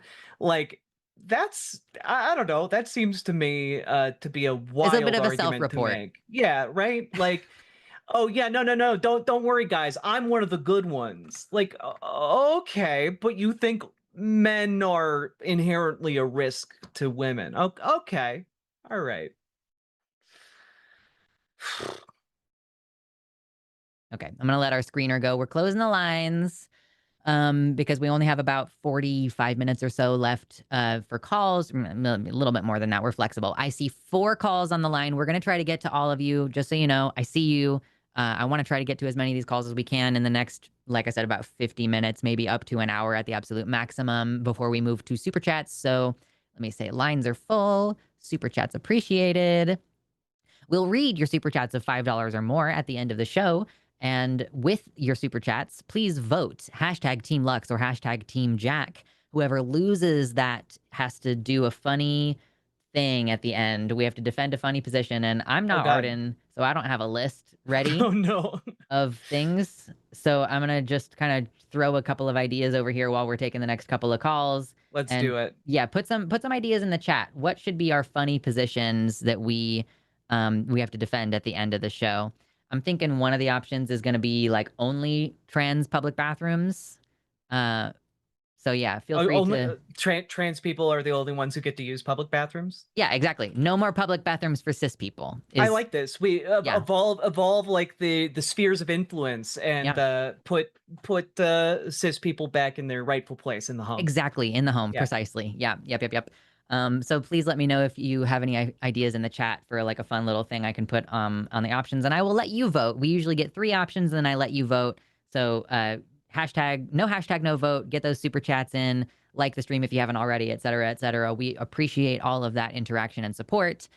And with that, I feel like we've got a couple that might be kind of nice here. Is there anything sticking out to you? Honestly, I could do with like a little break. 29/7 maybe. I do need to use the bathroom though, ironically. Don't worry. Jesse, don't call the cops on me. Be right back. All right. Okay, well, I don't want to start like a spicy call while Jack is away. It feels like I'd be ruining everybody's day and depriving everybody of an opportunity to have a fun, spicy time. So I will wait for her to get back. In the meantime, I'm considering making a t-shirt, you guys. Give me like a 1 in chat if you would be willing to buy a t-shirt that says sorry about your trans derangement syndrome. Because I'm like thinking about I'm learning some graphic design stuff and like learning how to use Adobe Illustrator so that I can make my own t-shirts and have them not look bad, and so that I don't have to bother Jimmy and be like, hey, will you make this t-shirt and put it on the merch store? So yeah, would you buy a shirt that's it's got cute cursive text that says sorry about your, and then trans derangement syndrome in like all caps and stuff. So yeah, okay, we've got some ban all public bathrooms. That's a great one. That's a great idea. I love that. I love that one. We need a palate cleanser, possibly. Can't afford, but would love to see. Yeah, accurate. Yeah, okay. I'm still finalizing the design and everything and making sure that I have it together. So I don't have it available yet, but keep your eyes on shopluxander.net if you want to get one at some point. I'm streamlining my online merch store. So I'll have that up and ready, hopefully before July. I realized that I didn't do any Pride merch or like celebration of Pride or anything on my merch store. That's the one time of year that we should do a sale, but I didn't because I forgot. Not gonna lie, I wouldn't buy that. Listen, it's confrontational. As a trans person, I would not wear a shirt in public that says "Sorry about your trans derangement syndrome." That's not me. But I figured that somebody would want it, and maybe it's more of an ally shirt or something. Men's place is barefoot in the kitchen. That's a great idea. Thank you so much for pitching me some ideas of funny positions. Well, Jack is taking a long time, so I'm going to go ahead and start this next call so that I don't bore you. If you want to hear just the sound of my voice, come to my stream. I'm streaming on Wednesdays right now, Wednesday afternoons, and usually Sundays, but not right now while Arden is gone. So we're going to go ahead and talk to Steven, he, him pronouns from Texas, who wants to talk about trans people, and Riverboat Jack got back just in time. Steven, you are live with Luxander and Riverboat Jack. How's it going? Hey, I'm doing fantastic. How are you doing? Living the dream. Starting to get a little bit warm, so I might have to turn my AC on. How are you doing down there in Texas? Absolutely exactly the same. It's getting very hot. Getting toasty, yeah. Well, your topic is about trans people, and I would love to hear what you have to say. Can you lay it out for me? Yeah, I heard what you said about trans restrooms and not feeling safe. And to me, all that comes down to is protecting just the most vulnerable people in our society, which is children and young ladies, and really ladies in general are. I don't think that they should have to share a restroom space with anyone that's claiming to be a woman with, at all. I have a quick informational question for you, Stephen. Did you know that transgender women are sexually assaulted at higher rates than cisgender women? And actually, trans people who are assigned female and identify as non-binary have the highest rates of reported sexual assault at like 60-something%, compared to cisgender women's roughly 25%. Did you know that trans people are more likely to be sexually assaulted than cis women? I could believe that completely. Which means that they're just more in my vulnerable than experience, cis women to violent crime. So when you talk about well, protecting not the in, most vulnerable, like cis women are actually less vulnerable than trans people when it comes to sexual assault. well, no, you're making logical leaps there, but can we slow it down for a minute, or Yeah, let's slow it down. Do you think children should like go and should not be allowed in like the men's restroom? Mm. children should not be allowed in the men's restroom? Yeah, I would absolutely agree with that. Without the supervision of a trusted male, yeah, I would agree with that. But Stephen, children are far more likely to be sexually assaulted by a family member or a trusted adult. And you think It's that very men are inherently predatory towards children. well, I That's didn't the say argument you that. just made. You just said you don't think children should be in the men's restroom because there's a risk to them. Yeah, you're right. That fundamentally is the argument, is that adult men should never be in a situation where they're around children by themselves unsupervised. Okay. And So do you think unfortunately, I single think dads that's shouldn't be correct. allowed to have access to their children? Do I believe that single dads should not have access to their children? No, That's the mean, argument you're making, Stephen. Like, you're the one saying men are inherently predatory and children shouldn't be around men by like without supervision. So like Like Yeah, your right. But position is inherently that like men should be treated as pedophiles or potential pedophiles or potential rapists always. That's your position. Like, do you understand that's yes. what you've put No, yourself in here? that no, that absolutely is my position for sure because So, um Stephen, am I talking to a pedophile rapist right now? no. No, How can I know that, I Stephen? refuse that. You're the one saying The that only men should be treated that way. So, should we treat you that way, Stephen? Are you going to let me speak or just speak over me? I want you to answer the question because I want to know if I'm talking to a pedophile rapist right now. Yeah, and I already answered that. And But I want you to. How can we trust you? exactly. There fundamentally Okay, so is you wait. no So way to your trust. position is there's no way we can know whether or not you are a pedophile or a rapist. Why should we waste our time talking to you if that's the case? Why should we take your opinion seriously on anything when you are sitting there and your position is you should consider me a pedophile and a rapist? Because my position overthrows you, and if you decide not to listen, then you're just silencing me and silencing the truth. No, Stephen, your argument is that we should treat you as a pedophile and a rapist. That's Exactly. your argument. I'm not silencing you. You are making that argument to us. That's correct. I'm not disagreeing with you at all. Okay, so why should we take the opinions of a pedophile and a rapist seriously? Now you just made a logical jump. So you said potentially a rapist and a pedophile. Yeah, I asked you but if you were, and you said it would be logical for us to treat you as if you were one. To treat me as if I was one, yes. Yeah. But because you can't prove that you are or not. You don't. So why should we continue to have this conversation, Stephen? Why should we continue? Yeah, because again, if your position is we should, and it would be logical for us to treat you as if you're a pedophile rapist, why should we have a conversation with you at all? The only reason is to hear the truth.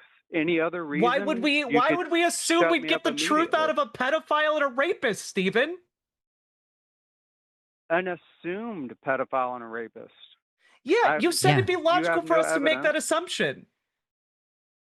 No, you're assuming I am not one. I'm a loving husband and father.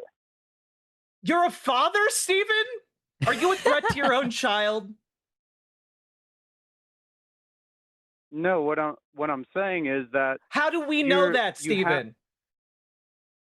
Exactly. You have to have men. Exactly. Protecting. So why should we talk to you? Do you understand the position you are trying to say everyone should adopt is the position where we just assume if we see a man, they are pedophiles and rapists, right? Like that's the position you have. No. That's very close. You said it was logical. You said it was logical to assume that. So why should we not assume you are a pedophile and a rapist? Exactly. Can I finish a complete sentence without you interrupting? I would love for you to explain why we shouldn't assume you're a pedophile and a rapist.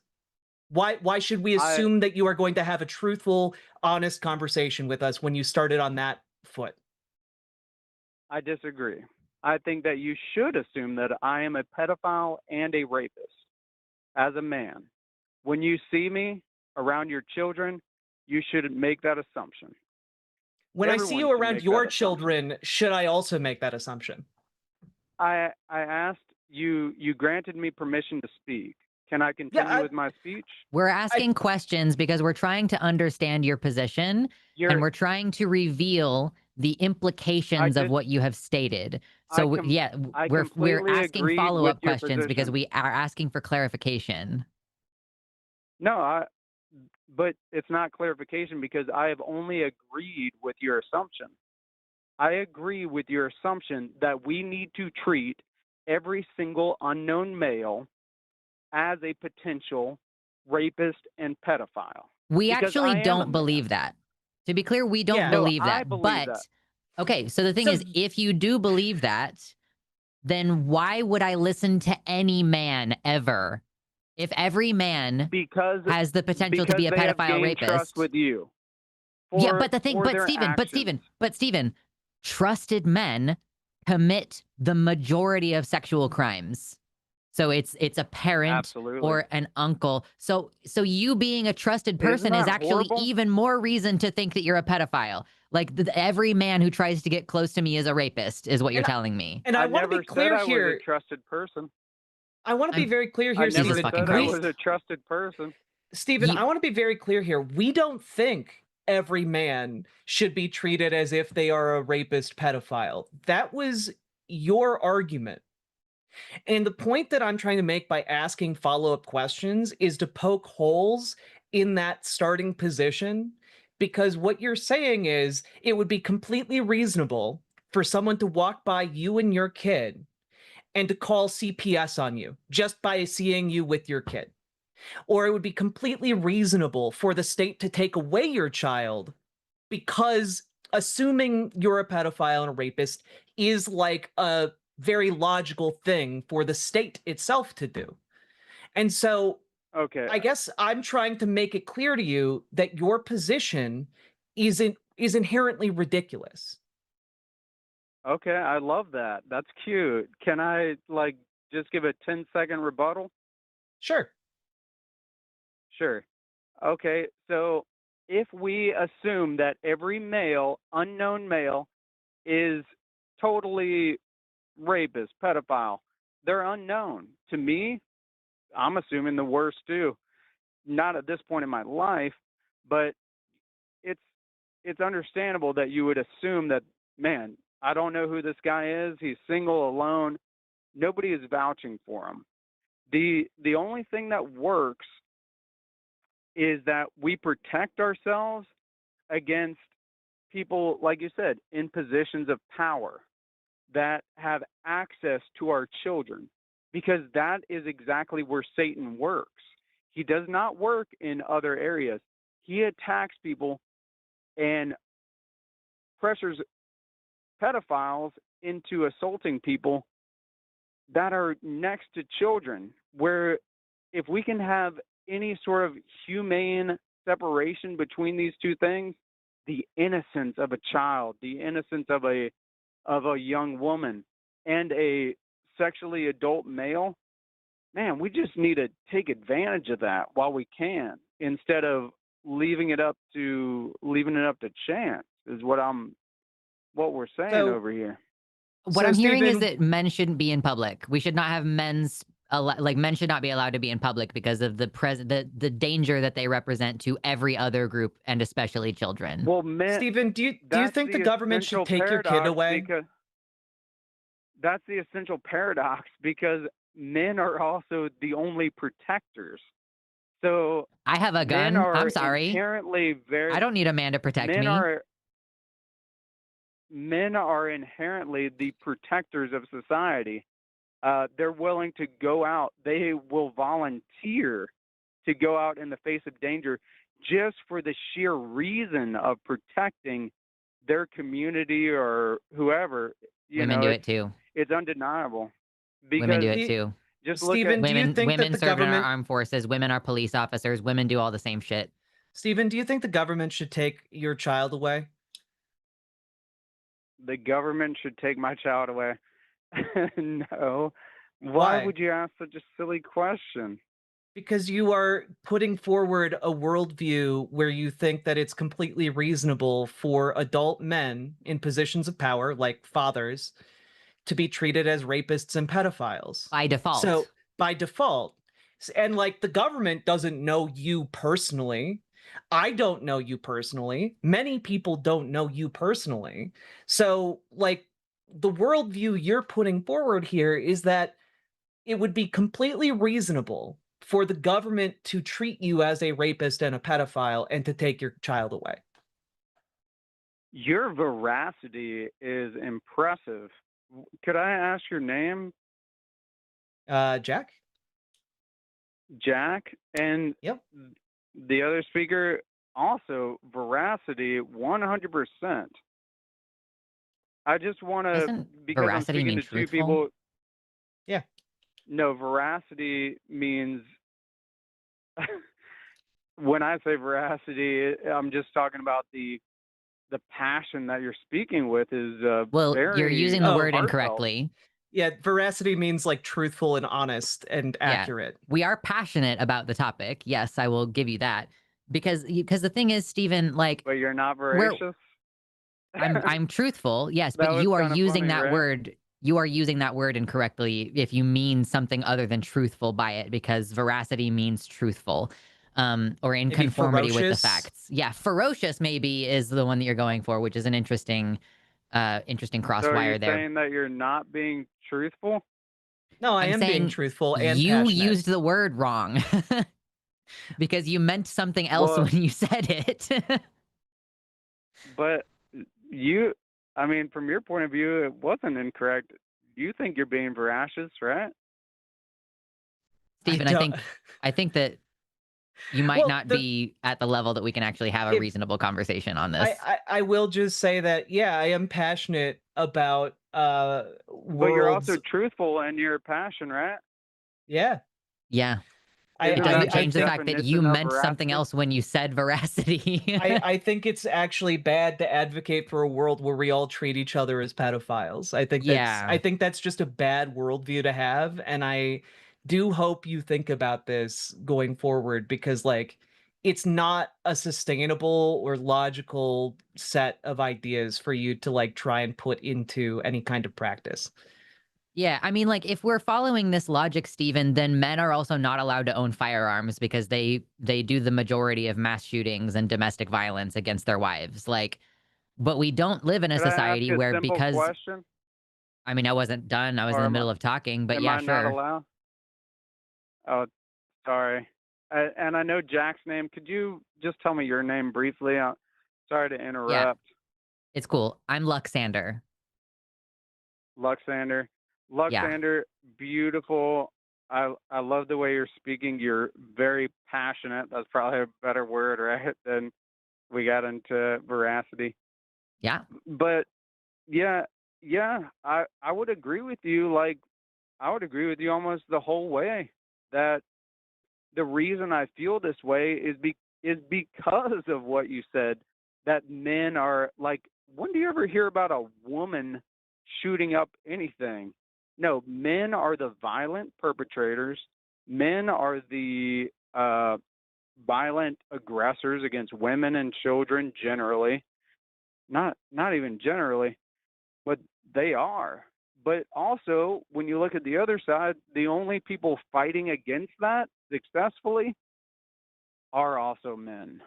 What are you talking about?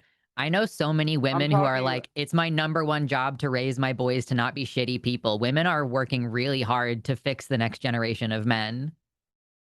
don't disagree about that, but I do. What I'm trying to say is, when you call the cops and there's somebody shooting out the place or there's somebody going crazy, it's not always this way, but like, a man is going to respond. Like 95% of volunteers, firefighters, police, they're men. That's That's not who true. wants those roles. That's not true. Why do you Like say that? 99%. I'm interested to hear. You're saying 99% of first No, responders I are didn't say men? 99. I said 95, and I think that's probably accurate, but I wouldn't say 99. No. Okay. Well, Jack's looking it up, and it's kind of be difficult to get one cohesive answer because first responders have so many different kinds of jobs. But I would guess that there's a different parity. I doubt that only 5% of cops in this country are women, or that only Can I tell you 5% a of funny? ambulance people are women. Like, that's a ridiculous Okay. claim. Hey, I've got a crazy thing to tell you. This is going to be funny because you're going to be able to punk me out. Are you ready for this one? No. Okay. So I was actually He's gonna involved do in it anyway. firefighter training. I was involved in firefighter training, right? Mhm. Sure. And during firefighter training, I'm surrounded by all these macho guys, and I just signed up because, you know, trying to get. I'm a good guy. I'm trying to do good, right? And anyway, so we do the training. We get all outfitted out. We're walking through full smoke connexes that are like up levels, down levels. I fucking couldn't do it. Like, to be honest, it was too much for me. And I'm 150 pounds, ready to go all day long. But at the end of the day, I couldn't do the job. And I would, there was no ladies there that volunteered. And really, like, I'm just being honest. I can't imagine a woman that could fulfill that role that I couldn't even do, because I remember Dude, I had a dude, girlfriend like once in high school. 10% of firefighters are women. Yeah. So it's like still I a could lot of believe that. men, but that's like not an inconsequential number of women who are But more also, physically able than you are, apparently. do you know why that That's number funny. is That's so a good low? jab. I love that. Do you know That's why that awesome. number is so low, Stephen? I would love to hear. Because women were only allowed to become professional firefighters in 1974.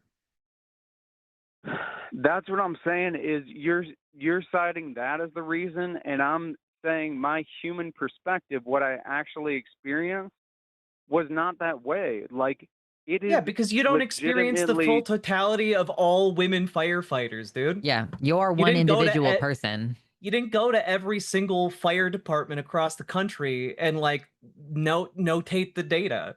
You went to one like event or one series of events in one specific area, and maybe your area has a lower rate of women in the firefighting force, but that's not And indicative of women everywhere in the all country. right, you said 10%. All right, can I ask you a question? Mm-hmm. Okay, so based on you, do you think that this is going to equalize to 50-50, or hey sweetheart, do you think that it is going totally free in a totally free place? Are we going to normalize somewhere that's not 50-50? That's my I do question to you. I do think it would normalize to round about 50-50. Yeah. Given enough Really? time. Yeah. Yeah, I mean, when we look at these male-dominated fields, whether it's Jack, do you think the firefighter or same whether thing? it's police or whether it's engineering, that was Jack speaking. So I'm going to offer my opinion now. When we're looking at workplace issues of male-dominated spaces, firefighters, police officers, but also math and engineering jobs. So those are male-dominated spaces, and it's not because women's brains are frail and weak that they don't enter those spaces. We see a complex web of social things where, like, men are just not nice to women, or they spend the whole day objectifying the women, or like not Men listening are to the not women. nice to each other either. Okay, but there is a particular axis of gendered oppression that women experience where they don't make as much money, or they get fired when they become pregnant and their boss makes up some excuse so that they don't actually get in trouble, because you're not supposed to discriminate against pregnant people. So like when we look at the reasons for disparities like that, it seems like it is more a bunch of weird social things than it is like, yeah, women just can't cut it in this field. Like that is not what we see typically. I'm in And so a male-driven field, and I have seen countless times the women that are, like you said, they have to be freaking tough, right, to even sign up for this stuff. But the ones that do, they get promoted disproportionately to men, is how I've experienced it, and how I mean, yeah, everyone if you in if you only actual. employ if you only employ 5 women and you have 100 employees, then one woman getting a promotion is 20% of all the women getting a No, promotion. So yes, that is how I, that works. I, I work for a Fortune 500, and all my friends do. I'm in an engineering field that is, it's high dollar. You know, they all, Yeah. the company I work for and all of their companies also have DEI. Why do you think, okay, so you're saying it's DEI and you don't think that it's just because the women are better in managerial roles? That's a great point, right? That's a great point. Like maybe they are better, Yeah, well, because but women guess what? manage everything all the time. Like I'm not a woman, but I'm the manager of my home. Like I'm the one who decides when things need to happen. I'm the one who keeps the fridge stocked, and I'm the one who makes the meal plan. Like I am a manager before anything else in my life. Like it's my number one job. So yeah, I think people who are raised as women are better managers actually. They're better leaders, they're Do you better at have team children? cohesion. I do have a child. I don't really see how that's One relevant to the child? conversation. Because managing a household with no children and managing a household without is just like managing yourself is the reason Here's I'm a fun asking. thing is that I didn't need you to tell me that because I've been doing it. And like I have a husband also, so I have to manage his dishes and his meals as well.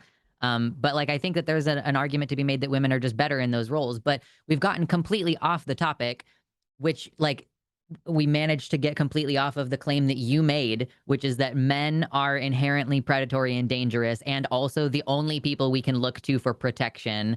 And they, Hey, you scooted over the fact that me and you just agreed. Like, isn't that a nice place to be just for a second?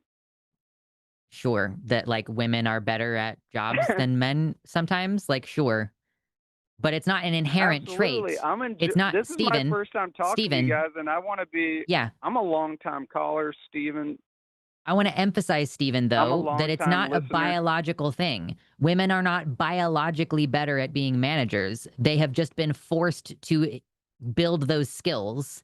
So, and physically, men have a lot of physical skills. Like my husband was raised working on decks and doing outdoor projects and learning how to swing a hammer. I wasn't raised that way.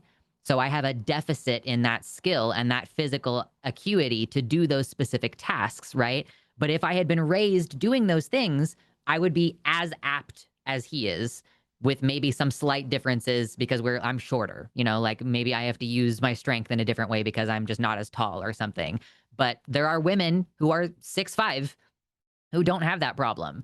So like I just think that part of what we have to get into is recognizing that men and women are not like ontologically or fundamentally different, fundamentally better at something than something else, right? If we eliminate all of these social things and we raise people with all the same spatial awareness skills and practical skills, then I do think, yes, most workplaces are going to equalize out to 50-50 roughly. And that men are predatory, not because of anything inherent about being men, but because we have a culture that's very permissive from the time that you're a child. That's like, yeah, well, boys will be boys. You know, a boy is like harassing a girl. Like when I was in high school, the boys would come up behind the girls and unclip their bras, like would touch them and unclip their bras. So the girls then had to run to the bathroom and fix their bra, or they would run up and grab people's asses. So like we've created a culture that starts when we are literally children, that men have the permission to touch and fondle and molest female bodies. So it's no wonder Yes. that we have an epidemic of men who feel entitled to women's bodies, but that's a learned behavior. Yes. And yes. Absolutely. Yes. And if it's only going to take 5 seconds and then Jack Yeah, can go come for it. in, but I agree completely. And everything that you just said is what Satan is projecting. That's the world that he wants. And then God has a different one. Jack? So I just reject the idea that the culpability for this is on Satan. The culpability of this isn't on Satan. I don't personally believe in Yes. Satan, I but agree. the culpability of this is rooted in a lot of different normalized ideologies and social expectations, right? In an earlier call today, I don't know if And you where were does that watching, come from? but well, This when is I crazy, but just let dive me in on where. let me finish, Stephen, please. In an earlier call, I was talking about an ideology from like the late 1700s that existed throughout the 1800s and persists in some form to this day, called the separate spheres theory, which was this idea that again, was not rooted in any actuality, but the idea that men belonged in the public sphere and women belonged in the home sphere. And this was the idea where we get this idea that women belong in the home doing child rearing, etc., and men belong out in the world doing work and what have you. And just real quick, I think yeah, that is correct. That is my stance, and I believe that that is God's stance as well, as we're in the image of God. Sorry for the interruption. Please continue. well, I mean, we're like, if you want to get biblical about it, all are one in Christ Jesus, and there is no male or female. So, but that being said, we're not going to get into that can of worms. Yeah, we don't at have this time today, particular moment. unfortunately. We do have a couple callers waiting. Steven, I encourage you to call back next week, because I will be here again next week, and I would love to tackle this God problem, because I struggle with people who are anti-trans but believe in a literal Satan. I don't know how we can come to a middle ground, but I would like to try. But I would to love finish my point, yeah, go ahead. Yeah, let Jack finish her point, and then we'll wrap up. To finish my point, this idea is what has largely, this idea of spheres is what has largely shaped what is and is not acceptable forms of labor for women. So, for example, in the 1800s, an acceptable form of labor was what was called computing. Being a computer was actually a career. You could go and do computation for scientists, etc., and that was actually something you could do for money. And that was seen primarily as a woman's job. And women were allowed with this ideology to have that job while still staying in a what was considered a more private sphere. And then you had the invention of mechanical computers in the 1900s. And you have then this idea that computers, or women who had previously been computers, transitioned into what was considered a more feminine job, which was software coding. And what was considered the masculine job was working on the computer hardware itself. And then you have this period of time during which women became the predominant number of people who wrote computer software in the country. And that then started getting phased out in the 1980s because there were men's clubs and such that promoted this idea that software is actually really a man's world.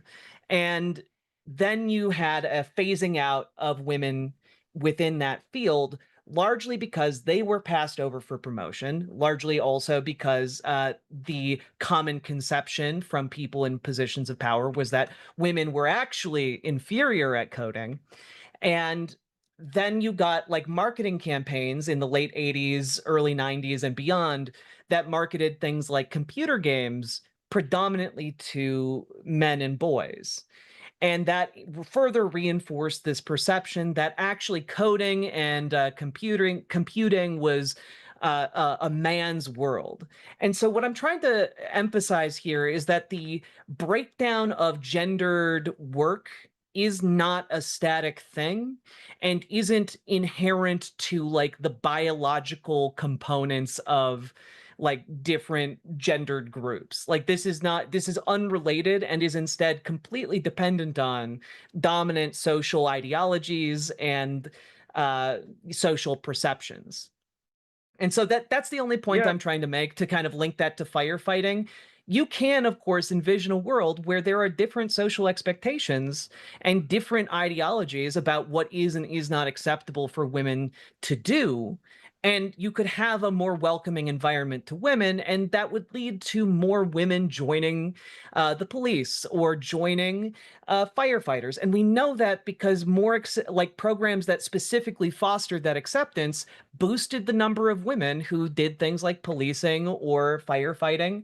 An example of this, by the way, is called the Scully effect, where a bunch of women saw Scully from the X-Files as a cool aspirational figure, and they went out and became FBI agents. She was the one I wanted.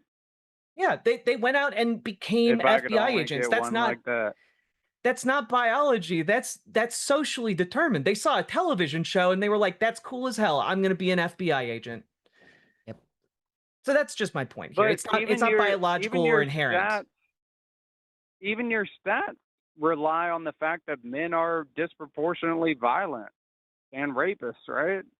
Aren't they? But that is a learned behavior. That's I the outlined thing, that earlier in detail, that we right? teach boys that they are allowed to do whatever they want to girls. And that is then like a natural consequence of that is that when they're adults, they feel the same kind of entitlement. So when they take a girl out for dinner and they pay for it, and then he takes her back to her apartment and she doesn't want to have sex, he forces himself on her because he thinks he's entitled to it. Like, it's a learned behavior. We're saying that it's not intrinsic. It's not like you're born with it. Maybe she's born with it. Maybe it's Maybelline or something. We can fix that. It's a fixable problem.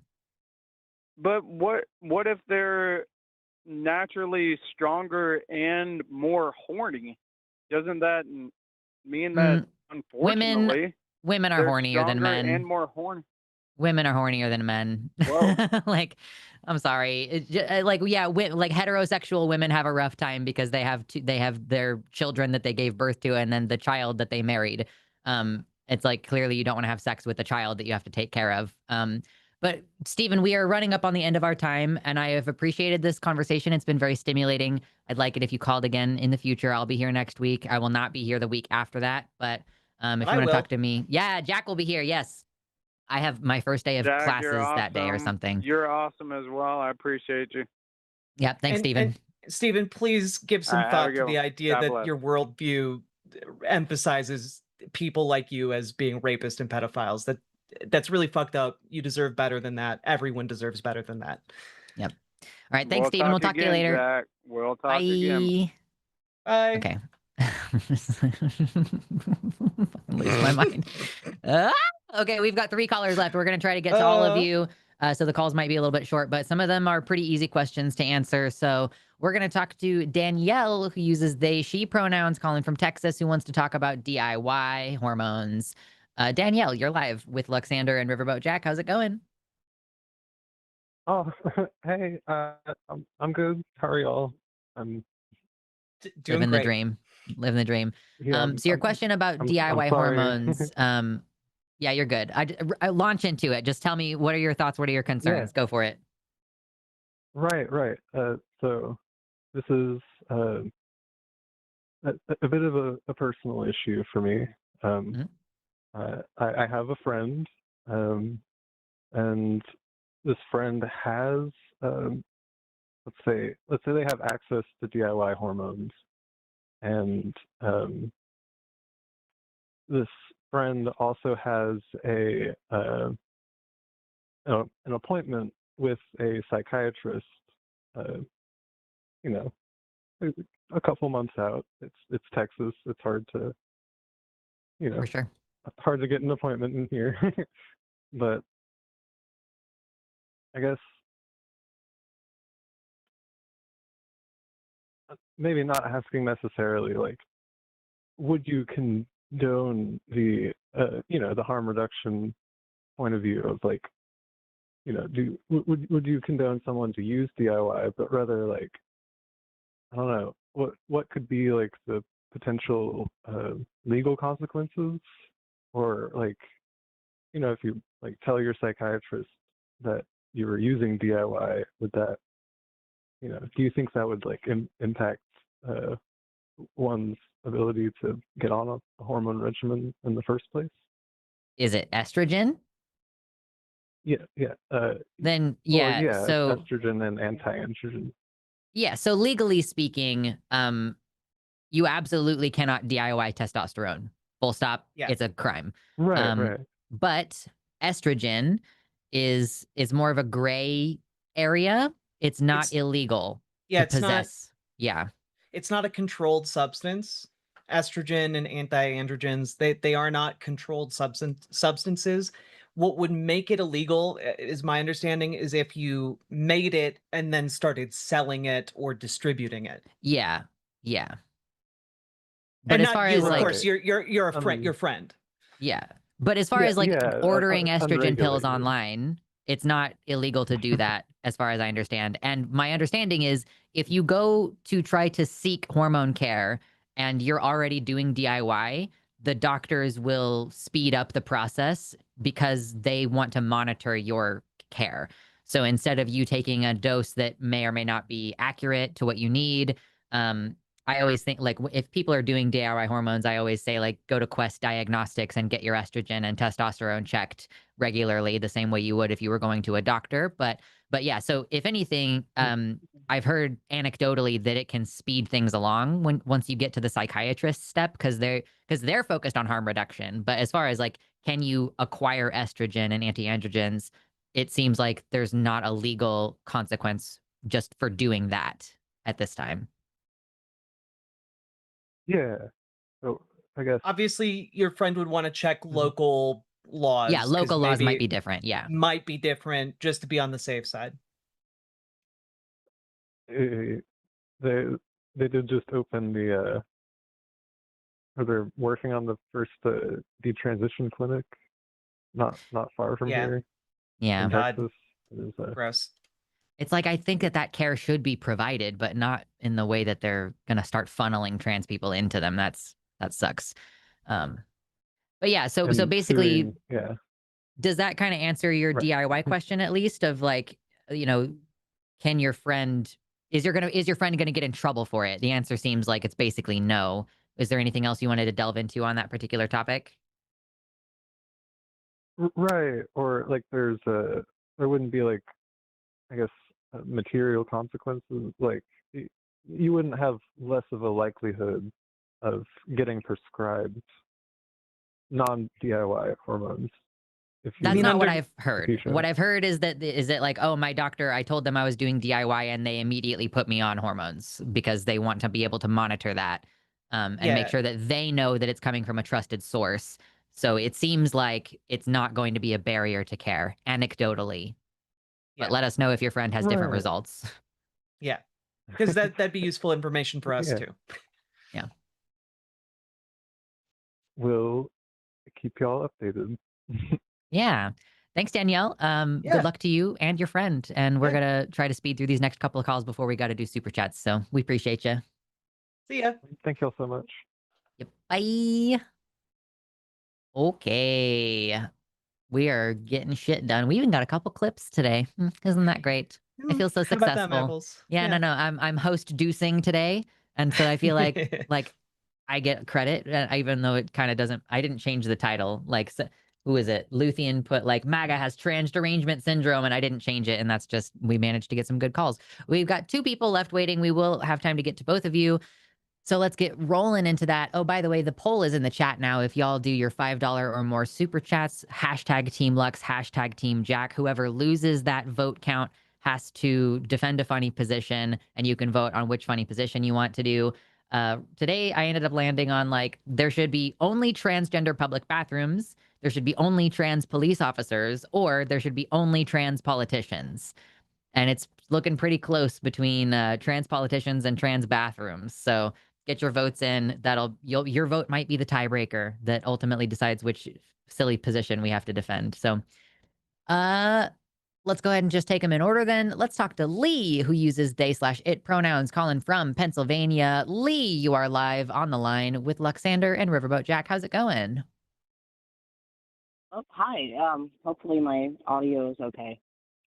Yeah, I can hear you just fine. Your topic is about trans Awesome. folks in bathrooms. Lay it on us. What you got? Yes. So long story short, I've called in before. I just wanted to share some good news to kind of Sure. start off. Been 5 months on T. Been amazing. Love it. Hell yeah. But it's been a little difficult coming out at work. I've told a couple people, and that's kind of where this leads is I got into a discussion with a coworker about like trans people in bathrooms just because of my concern. I'm more non-binary, so I'm not sure. My concern was if people got uncomfortable with me in the bathroom, what I would have to do, or I was like, if people got to that point that yes, I would use whatever bathroom they want me to, or use the quote unquote like family bathroom they have at my workplace. And I had brought up how a lot of other countries have like universal bathrooms where it's just it's public. Like anybody can use them, but they have full stall doors and everything. And she made the claim of, well, I still wouldn't want a man next to my daughter in the bathroom. I don't care who. And when I asked about, well, do you mean trans women or do you mean like men, like cis men? And she was like, men in general. And I was kind of wondering what you guys think of like what kind of argument can I use for that? Because I'm not sure. I mean, the problem is that so many people don't reason themselves into the position to start with. So it's like, it's hard to tackle it with like an argument that they will like hear your argument and be swayed by it. It's like, you know, when women are expressing fears around men, they are correct because statistically, like women are like targeted, harassed, assaulted, stalked, followed. So when they make that risk assessment about men, they're not completely wrong to have that feeling, especially because we know that like men earn your trust and then they do fucked up things to you, and like you get pregnant and then he becomes abusive and you're like, what the hell? We've been together for 3 years and you've never been like this. So like it makes Right. sense for them to feel that way, but that doesn't bear out in reality when it comes to trans women, especially. And like in countries where they have bathrooms like that, or where the bathrooms are integrated, like maybe you could point to those and go, well, here, you know, they don't have this problem in this place where the bathrooms are co-ed, or, you know, this school has a pro-trans bathroom policy, or this state, like the state of Oregon where I live, you're allowed to just use whatever bathroom you want. And you also can just put whatever you want on your ID. Like, you don't need a medical confirmation that you changed your biological sex and therefore you're allowed to change your gender marker. And there is no problem here of like assault in bathrooms. So those are the kind of angles that I would try to hit. Like, I think it's important to validate the fears, to be like, I'm not disregarding that aspect of it. And I would, if this conversation happened with women on this show more often, I would validate that fear, but it's always fucking men. So yeah, I would just try to hit Right. that. Like, I validate your fear around men. That's true. And also trans women are harmed even more than cis women. Like, trans women report like a 33% rate of sexual assault in their lifetimes versus cis women's like roughly 20 to 25%. So, you know, if you're talking about like, we need spaces where we're protected from men, trans women absolutely are vulnerable and need to be protected from men in exactly the same ways. So that's kind of what I would hit on. Right. That's what I tried to point to was like I can't remember what country it was, but that they had less assaults when they had these the universal bathrooms. Like it was less common, and she was like, I still just wouldn't be comfortable, and I'm like, I completely understand. Like, I'm uncomfortable with the idea of, and that's why even at my workplace, I was like, not that I think any of the men there that I work with, there aren't a lot. There are some. And I said, not that I wouldn't trust them, but I still would just be uncomfortable going to that bathroom. Even if I had to, I said, at that rate, I would just go and use the family bathroom, even if I have to walk, a considerable amount from my building to go to it. But it's completely valid. I agree. Like, I completely agree when it's women talking about it, but when it's men claiming, trans women, and it's like, you don't know though, because a lot of them don't know trans women because, as we see, they can always tell, etc. So Yeah. I would also say, like, you're allowed to be uncomfortable, and it's okay for you to feel that way. And being uncomfortable is not harm. Like, you feeling uncomfortable that someone is in your vicinity, if they don't do anything to you, if they don't say anything to you, if you come out of that situation and you're not harmed, then there was no harm. Nothing bad happened. And people need to learn to be uncomfortable with people around them. Like, maybe take the public bus a little bit and get used to the fact that people are going to be a little bit erratic and weird around you a little bit sometimes, that like, that's part of living in a society with people. And I want to address that whole discomfort thing because and Lee, I don't know if you're familiar with the quote unquote right to comfort, which was this idea that white women would use to be like, I don't want to be in spaces with Black people because they make me uncomfortable and I have a right to be comfortable, which is at the expense of the right of the Black person to exist in a public space. So, but I would say don't expect a lot when you argue with people. Don't expect them to Yeah. actually change their Right. minds because they don't most of the time. Yeah. It is yeah. one of those situations where a lot of people need to frankly be told you got to be uncomfortable. You got Yeah. to be comfortable being uncomfortable. Got to be comfortable understanding that there are going to be people different from you that exist in the world and you just kind of have to deal with that. Yeah. And some people need to be directly told that because they get coddled the entirety of the rest of their lives around being comfortable.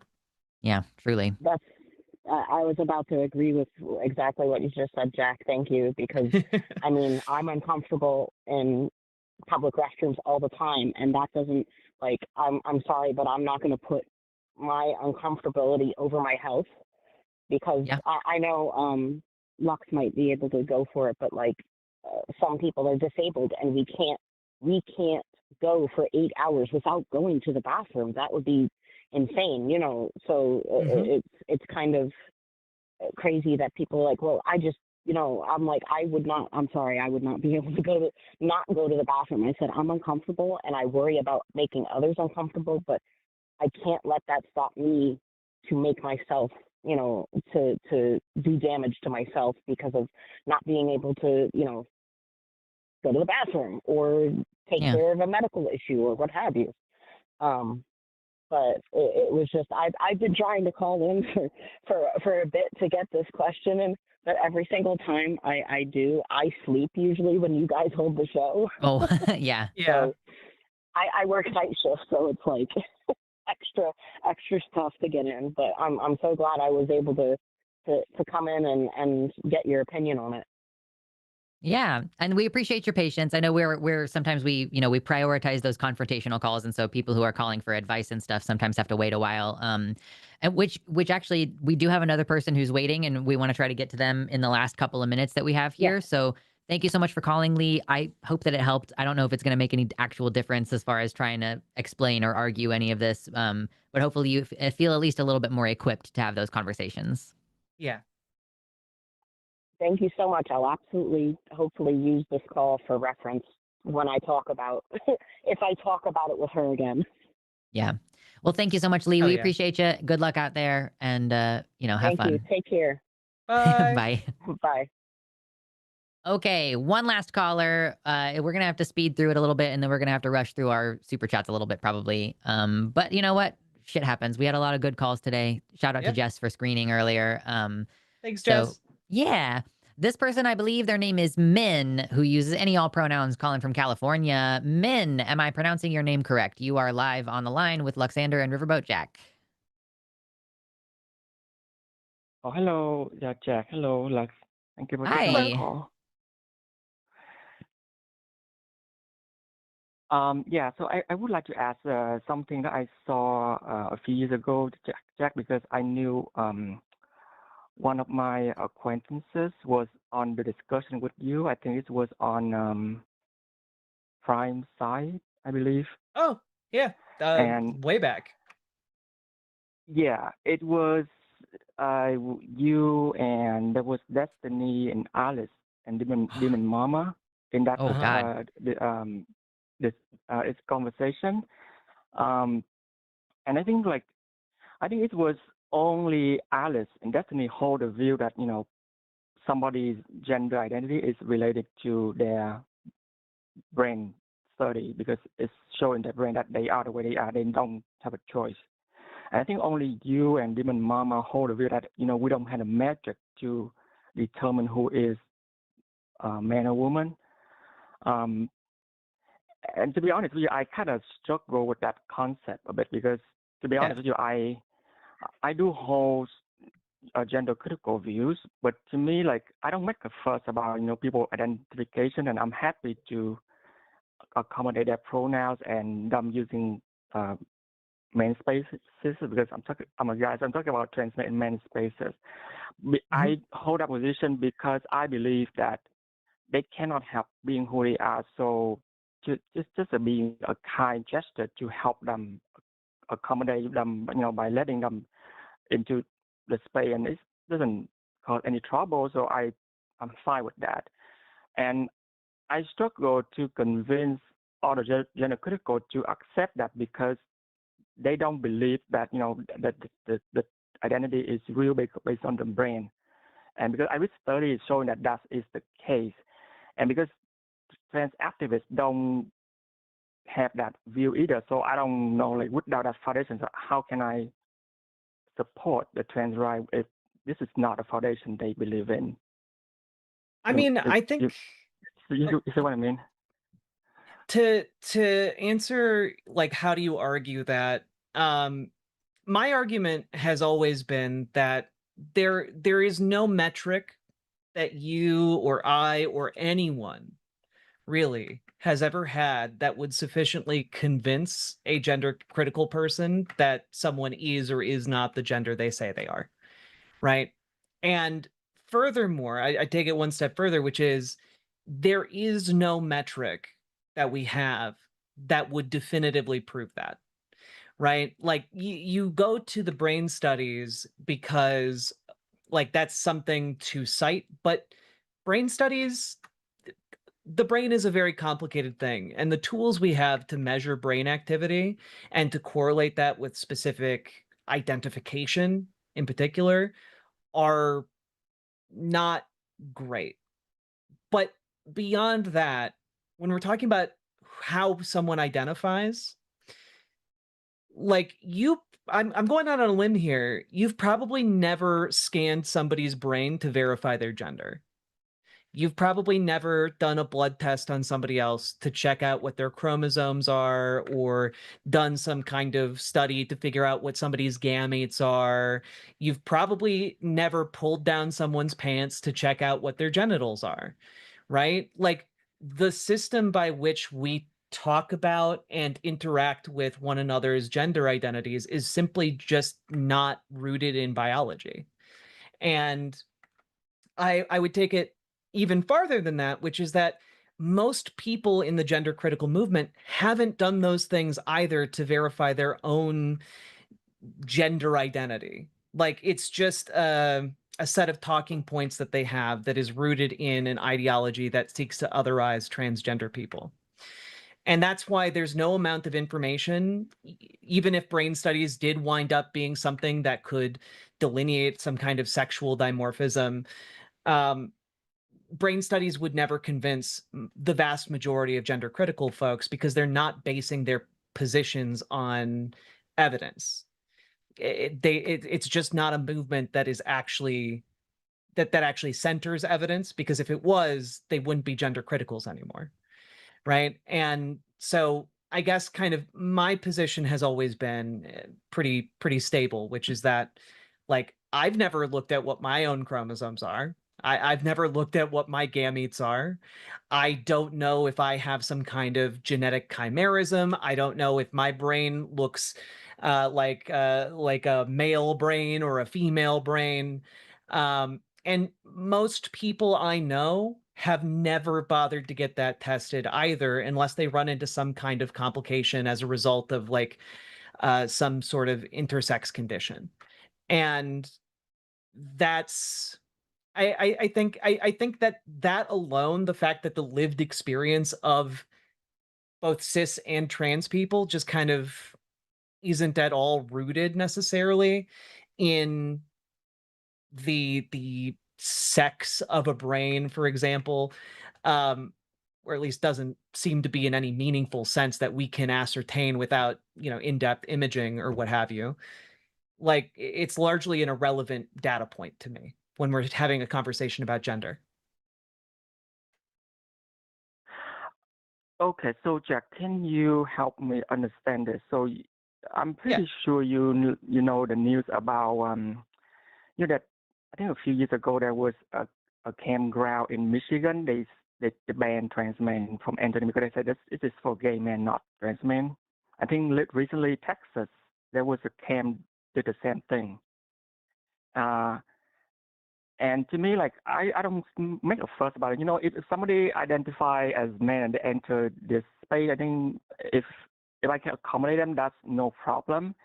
And I don't screen people gender, but I know that they are that way because when I read the paper from Spain University, it's about the why matter in the brain of a trans person. Is the microstructure is resembling very closely to cisgender men for female to male transsexuals, and that's why I'm based on that belief. That's why I think, well, you know what, if it can help them feel better themselves, what the hell, and let them in, no problem. And because so I try to tell other gender critical people that it's okay, don't make a fuss about it. I mean, it's not like they try to invade your space in when there was like intimate moment. It's just a social space, so it's fine. Yeah, but it's having difficult for me to do that because even trans people, they don't follow that anymore. So I don't have a ground to stand on. I mean, like, trans people definitely do pay attention to a lot of those studies and like are interested in findings because it's always interesting to learn more about how sex as a bimodal spectrum is actually way more complicated than we even know right now. Like it's interesting. It's useful and might lead to novel ways for trans people to get better care. And like I think that's really cool and interesting. I just don't think it's necessarily super relevant for people to know what their brain scan is. As far as like being a trans person or identifying as a trans person and wanting to go and live your life as your identity. And gender critical people are just never going to accept any amount of new information that comes out as convincing that like trans men should be treated as men or trans women should be treated as women because like their ideology precludes them from having that realization in any context, really. Okay. Yeah, I think you brought up an interesting point about that. And so I think I'm going to call back and talk to you further about that thing because it's something that I am pondering on, especially the mental health aspect about identification. I read article and statistic on that. I find it really interesting and something I would like to discuss with actual trans people. Absolutely. Feel free to call back. Yeah. I'll be back on if you want to talk to me specifically. I'll be back on in 2 weeks.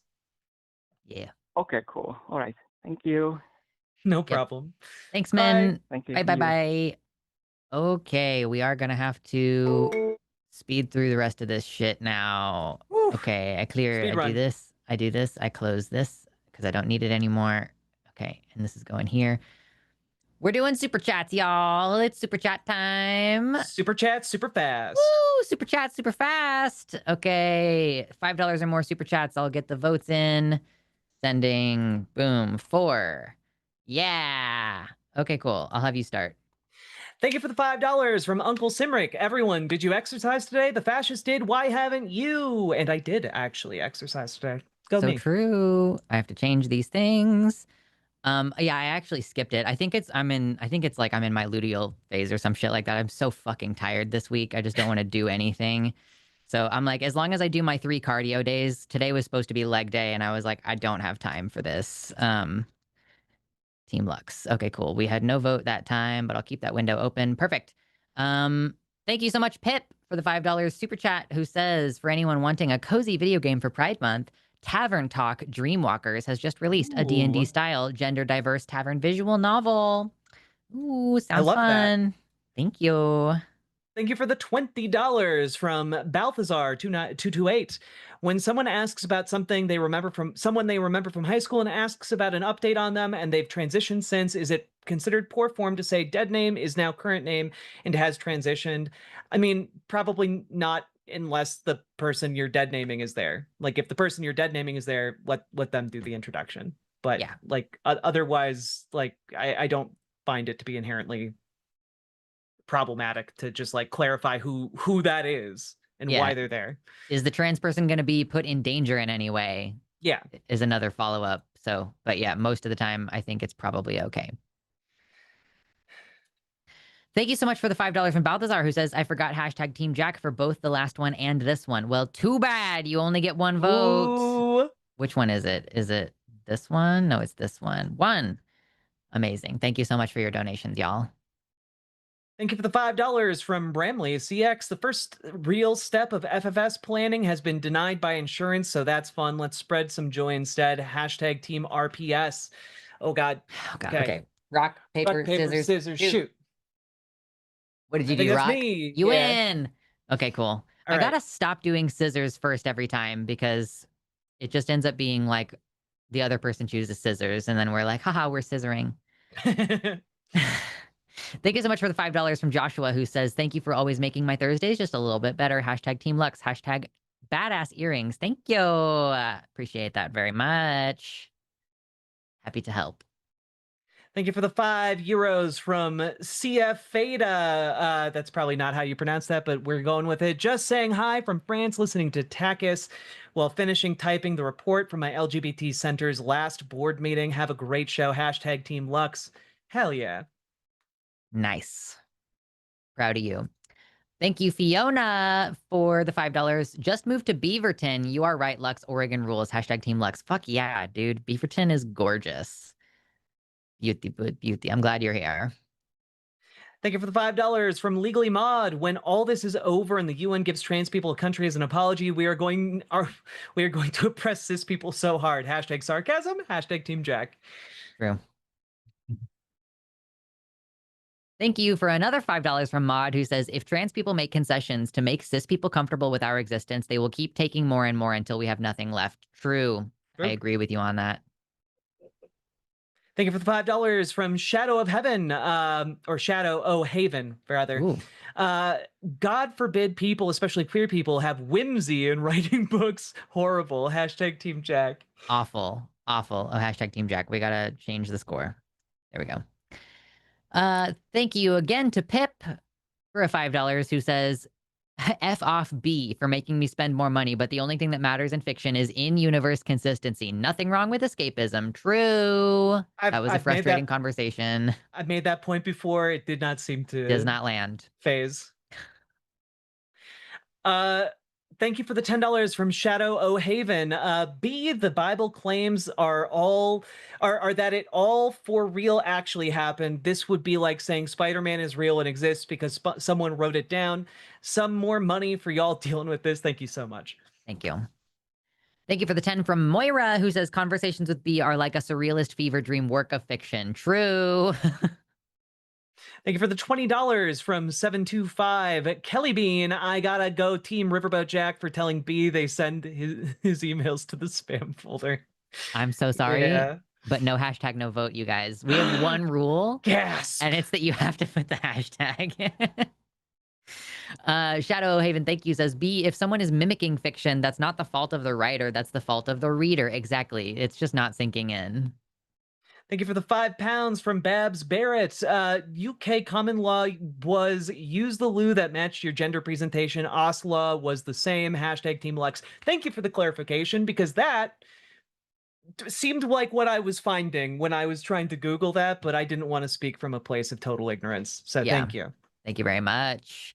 Thank you again, Shadow Haven, so generous today. These people realize that it's not men are at risk from trans men, that's not the argument they think it is. Trans men are at risk of cis men. That's true. Yeah, something that we failed to bring up, that like, yeah they're at risk. Like I brought up Nex Benedict in one of the calls today. It's like, yeah, anyway.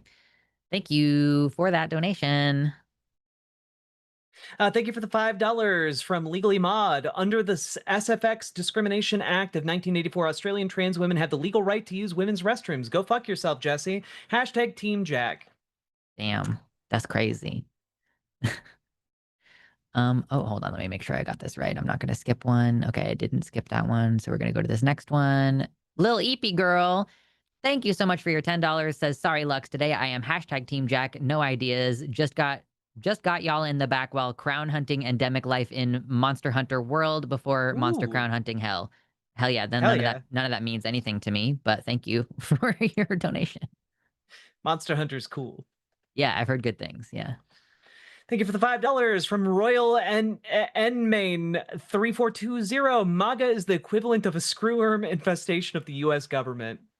Oh, that's upsetting and true. Yeah. It's terrible.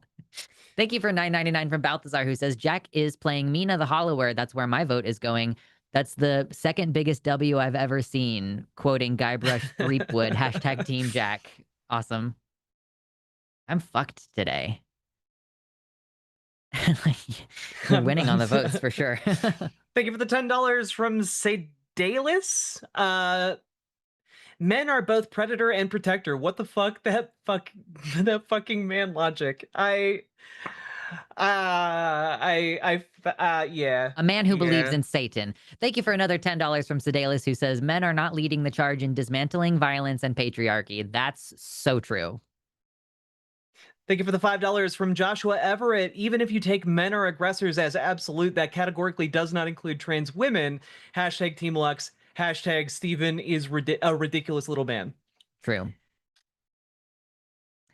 Thank you again, Sedalis, for a $5 dono. Says, is it because women are barred from those professions and harassed out of those positions? Perhaps? No. That was the point that I was trying to make towards the end of that call. That's crazy. How could you think that?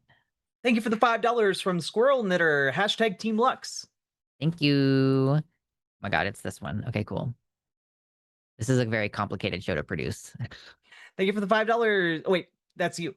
This one's you. Thank you for $5 from Catalina Gearbox, who says, Team Jack, the only bathrooms we need, a man, a woman, and Karen. Yes, True. all these bitchy men, go to the Karen bathroom. You've been banished to the Karen dimension. Thank you for the $4.99 from M Porter E30. I'm telling you, this dude sounds just like Matthew McConaughey in Dazed and Confused. Hashtag Team Jack. All right. All right. You know what I love about these high school girls? You kill me. I loved that movie when I was a kid. $5 from Joshua Everett. Thank you. Says, the fact that they hired someone as low speed as you, as the cishet male DEI that you've skated on your entire life. Steven. Hashtag Team Lux. True. Women are better at his job than he is. Thank you for the $10 from 725 Kelly Bean. How drunk do we think Steven is today? Genuinely, I don't know if we can pass that along to alcohol. Yeah, I think it's just regular old brain rot. Thank you, $5 from Lil Eepy Girl, who says, my aunt just saved me by dropping off some of her clothes. Bye for now. Bye, Creep Steven. Yay! Listen, the first thing you do when you get a bunch of new clothes is try them on. So, hell yeah. Respect. Thank you for the $10 from Shadow Haven. It all leads back to Satan and God every time. Anyway, when can we stop living in the 1300s? That would be amazing. I would love that. Indeed. Thank you, Beaker Squeakers, for the $5. There's a special place in hell for people who hide their misogyny behind feminism. Seriously, go fuck yourself, Steven, you disgusting creep. Hashtag Team Queen Mina. I don't know if I have time to go get her, but I'll take the vote. Yeah, we all know who that's for. Yeah, we know who that's for. All right, there you go.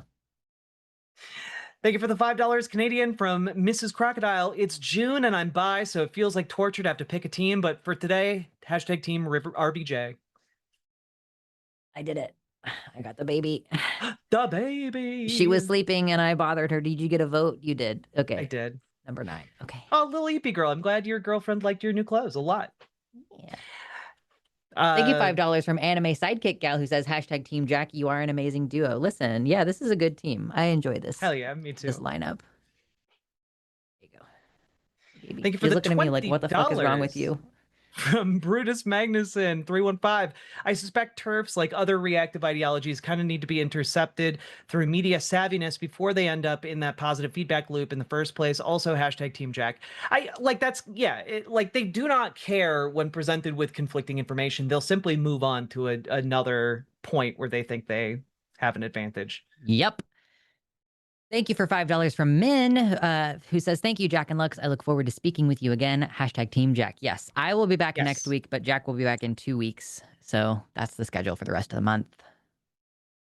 Thank you for the $10 from Balthazar228. It is definitely bimodal. Even the Bible agrees you can't lie with a man in the same way as you lie with a woman. Get better at the 2 modes and up your game. Hashtag Team Jag. True. It's true. There are multiple modes. Many modes. Thank you. This is our last super chat, I think, from Kelly Bean, who says, never watched before, didn't know we needed the hashtag Team Jack. Yes. Sorry, I'm producing and hosting at the same time, and it's kind of hard. So I forgot.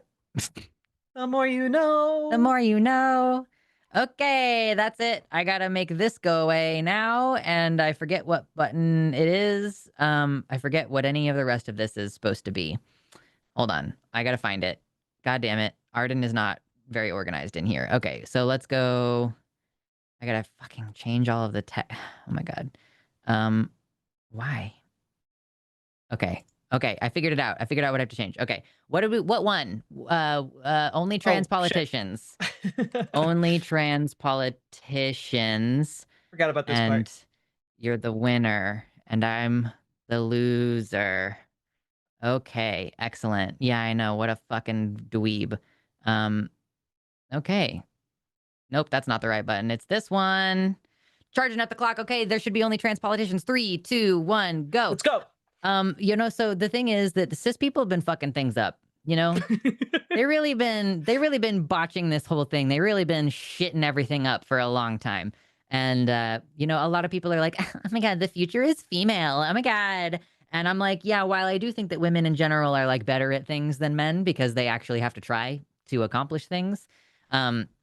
I listen, we're still giving a lot of ground to a binary cis sexist, like cis supremacist view, right? That womanhood, and that they never mean trans women, okay? They always like, oh my god, the future is female. They're exclusively talking about cisgender women and trying to break the fucking glass ceiling or whatever. But in reality, the group of people who has their shit together more than any other group of people, I'll stand on that. Not actually. Trans people are so fucked up. But listen, we're the kind of fucked up that makes for like a good governorship, right? Because you got the government, you got all these people who are in power. Trans people don't want power. And if you give us power, we're just gonna, all the billionaires, and then the world will be better than it was before. So like legitimately don't give me superpowers because I'm gonna go chaotic good on some craziness. Like I'm gonna be serving the overall public good, but definitely some people are gonna get. So, maybe me personally, not the correct trans politician, but but like in general, we've got like Danica Rome. I voted for a trans woman for governor in the primaries. Obviously she didn't win because we have an incumbent Democrat, but vote for Josie Caballero. Go vote for Josie, or donate to Josie if you're within the United States. She's coming up on her election soon. This has turned into a plug for Josie's campaign for county commission or some shit like that in Maryland. So yeah, support trans people getting into office because we'll make the world a better place. There we go. Perfect. Well done. I thought for sure you were going to say, instead of trans people, something billionaires. I thought you were going to say something about like Warhammer 40K or something. Like we busy painting our minis or something. I don't know. That's true. Looking at dragon sculptures or something. That's true. I actually have a dragon sculpture that's supposed to arrive this summer that was like Kickstarter that I contributed to 2 years ago. And I'm really excited to, yeah. And it's going to be good shit. Anyway, that was our show. Thank you so much to everybody. Thank you to Jack for hanging out. Thank you to Jess for screening our calls. Thank you so much to everybody for hanging out in the chat. Why the fuck is this so loud? Bring that down a little bit. Go to patreon.com/calltheline if you want to support us, if you want to see LineCon happen in person someday. If you want to just help in general, that's good shit. And with that said, I'm going to be on Calling It Now. Stick around. We're going to kick you over to Calling It Now. Okay, bye. Bye.